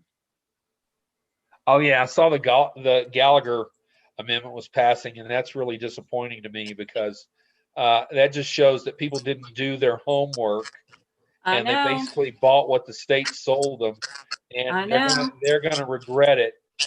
I voted against that, but they're gonna regret it when that comes up. Just you wait and see. So yeah, the Family Medical Leave Act is passing. No. Yep. Oh shit! I gotta start looking on a place to move. God damn it! Looks like Mark Kelly's. You can almost call that one. They got 80% of the vote in. He's 10 points ahead. Yeah. In Arizona. The being a citizen to vote, that's going to pass 62 to 37. Local gaming limit approval, so they're going to be able to go up and basically compete with Vegas now on the bets in the mountain cities that have gambling. That's going to pass. Repeal the property tax assessment rates. That's going to pass, and that's what we were just talking about. It's called the Gallagher rule, and people are going to regret that once they really figure out what this is. Taxes on nicotine passed. Oh my God. Right. Well, those sin taxes, people always vote for those because they think I don't smoke. And so if you want to pay an extra $1 to smoke a pack of cigarettes, then I'm all for it. Yeah, except it's not an extra $1, it's an extra $5. That's the problem. I was going to say it's 2 or 3 anyway. Oh my God. I'm looking at these results going, holy moly. No wonder. Did you see that map that I posted from that, what was that company, the betting company? And Colorado was the only blue on the entire map of the United States. Right. And now I know why. Now I I, don't know think that- why. I don't think the Gray Wolves are going to pass. Hey, They're did you have Virginia called on your map earlier for Yeah. who? I think I had that called for Biden. You had it for Biden. Yeah. Yeah, somebody just texted me that Virginia's called for Biden, and I thought we had that as a toss-up still. No, I called Anyway. it for Biden a while back. Well, I told you Boston Globe, man, they might have lucked out because at 7:42 Eastern time they had it already called for Biden, and I'm thinking, wait, Yeah. what? And you just don't know because you don't know what counties are out. But currently, with 64% of the vote, Biden is still down about about 60,000 votes. So it'll be interesting to watch and see how this plays out. I mean, depending on how the votes go, I'm looking at USA Today. There's a lot of red on this map. Yeah. And it could very well end up being an electoral landslide like Dahlia predicted. Well, like I say, obviously, like in Wisconsin, that turnaround in Wisconsin, staggering when you talk about the numbers versus what it looks like it's going to. So it almost means that maybe Americans are getting used to COVID. University of Wisconsin had 22 players test positive the other day, and they had to cancel their game against Nebraska. Right. And, they were all up there politicking, obviously, but everybody talked about, when you talk about having to shut down the University of Wisconsin football, that's going to be a strike against Trump for sure. And it looks like maybe it's not. Right. Maybe people are getting more used to COVID than we thought. Well, maybe. And eventually, that was eventually going to happen anyway in time. But I think the second or third, whatever you want to call it, spike had a lot of people a little bit antsy about it coming into the winter. But Americans basically are going to thumb their nose at it and say the hell with it. I mean, Right. They've already called the late 97.5% of us are going to get well. Right. The hell with it. Dahlia, they've already called the late term abortion ban. I saw. For the no. I saw. Well, honestly, I'm not all that surprised about that. I'm surprised about some of these other ones, though. Gallagher, really, and like I said, the sin taxes. I can't stand any tax, frankly, but that's me. Right. And the family and medical family leave act. leave is that's insanity. That's insane. Who's Right. paying for that? Who's paying? Well, they're going to do it like they do on unemployment. It's going to be a 50-50 employer. I'm going to say it's going to be y'all is who's it going to be. Exactly. That's exactly what. Hey, Dahlia, it's great. Hey, great to meet you. Nice meeting you too. Congratulations on what looks like another win. G, I appreciate Thank you you. having me. I'm humbled even to be asked, but Yeah. like I said, I really was thinking that it would be close, but it would be a better night for the Dems, and it just those three Rust Belt states up there that were the same as last time. It's going to come down to them again, and it's not looking good for Biden. Yep, you're right about On those in particular. Like you said, that. Well, there's TK, thanks for joining us, and let's get together. Probably not this week, but maybe Wednesday of next week. Okay. That's our normal taping time for the GD report. And let's all get back together and do kind of a postmortem. Yeah, we can probably we'll give us time to dig into the numbers a little bit. I know Dahlia's going to be up the rest of the night digging into them, but I'm going to give up. I'm going to go find me a glass of Crown and text a bunch of these people back and say, "Hey, misery loves company." It ain't the first. They didn't get a cherry. Let's put it that way. Right. Although there's some hope for you down in Texas. They got close. Biden probably. Yeah, I really do believe that's the Beto factor and the demographics. I mean, the demographics are turning. And Hey, wait a second. Before you go, if you want to just switch houses, because you should just come here because I don't know how much longer I can You're looking stay anyway. here. I've been for 61 now, and I worked on Jim Maddox's U.S. House campaign in 1976. I was only 17. I couldn't even vote until January. Do you know who Jim Maddox is? I've been doing this a long time. I know the name. Right here in the middle of Big Red, Texas, and Dallas. So He was the Texas Attorney General. He coined the phrase that everybody now knows: deadbeat dads. Yep. Really? Yep. He ran on. When he came back from Washington, he ran for attorney general, and Yep. That's and he, awesome. He ran up on a platform of holding people responsible for what they've done and for paying for the kids they create. And he was prolific at it. Now, Yeah. Oh, I attorney bet. general since then, in fact, he created a whole child support division that at one time had almost 1,000 people working for it. right. And Huh. Democrat and Republican attorney general since have pretty much dismantled that whole division. Yeah, it's fallen Huh. back. It's fallen back a lot. I think there's still 340 or something, but it's like you said, that's 34% of what it was. Right.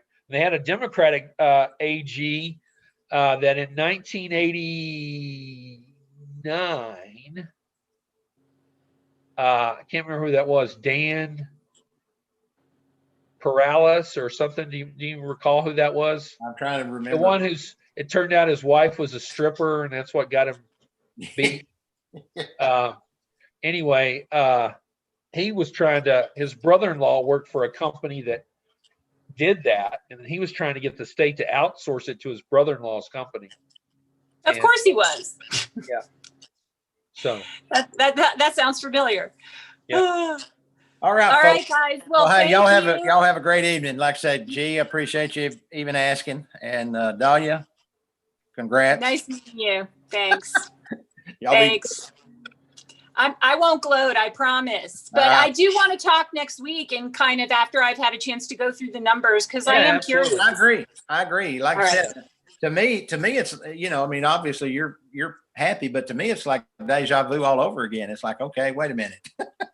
This Yeah. this looks like the same map. And Yeah. like I said, it's those three states up there. And I'll give the pollsters, the politicos, if you will, credit. I can remember back in 2000, Karl Rove and all those people working for Bush, they had descended on Florida. They knew the numbers showed them, and they went down to counties and precincts. Yeah.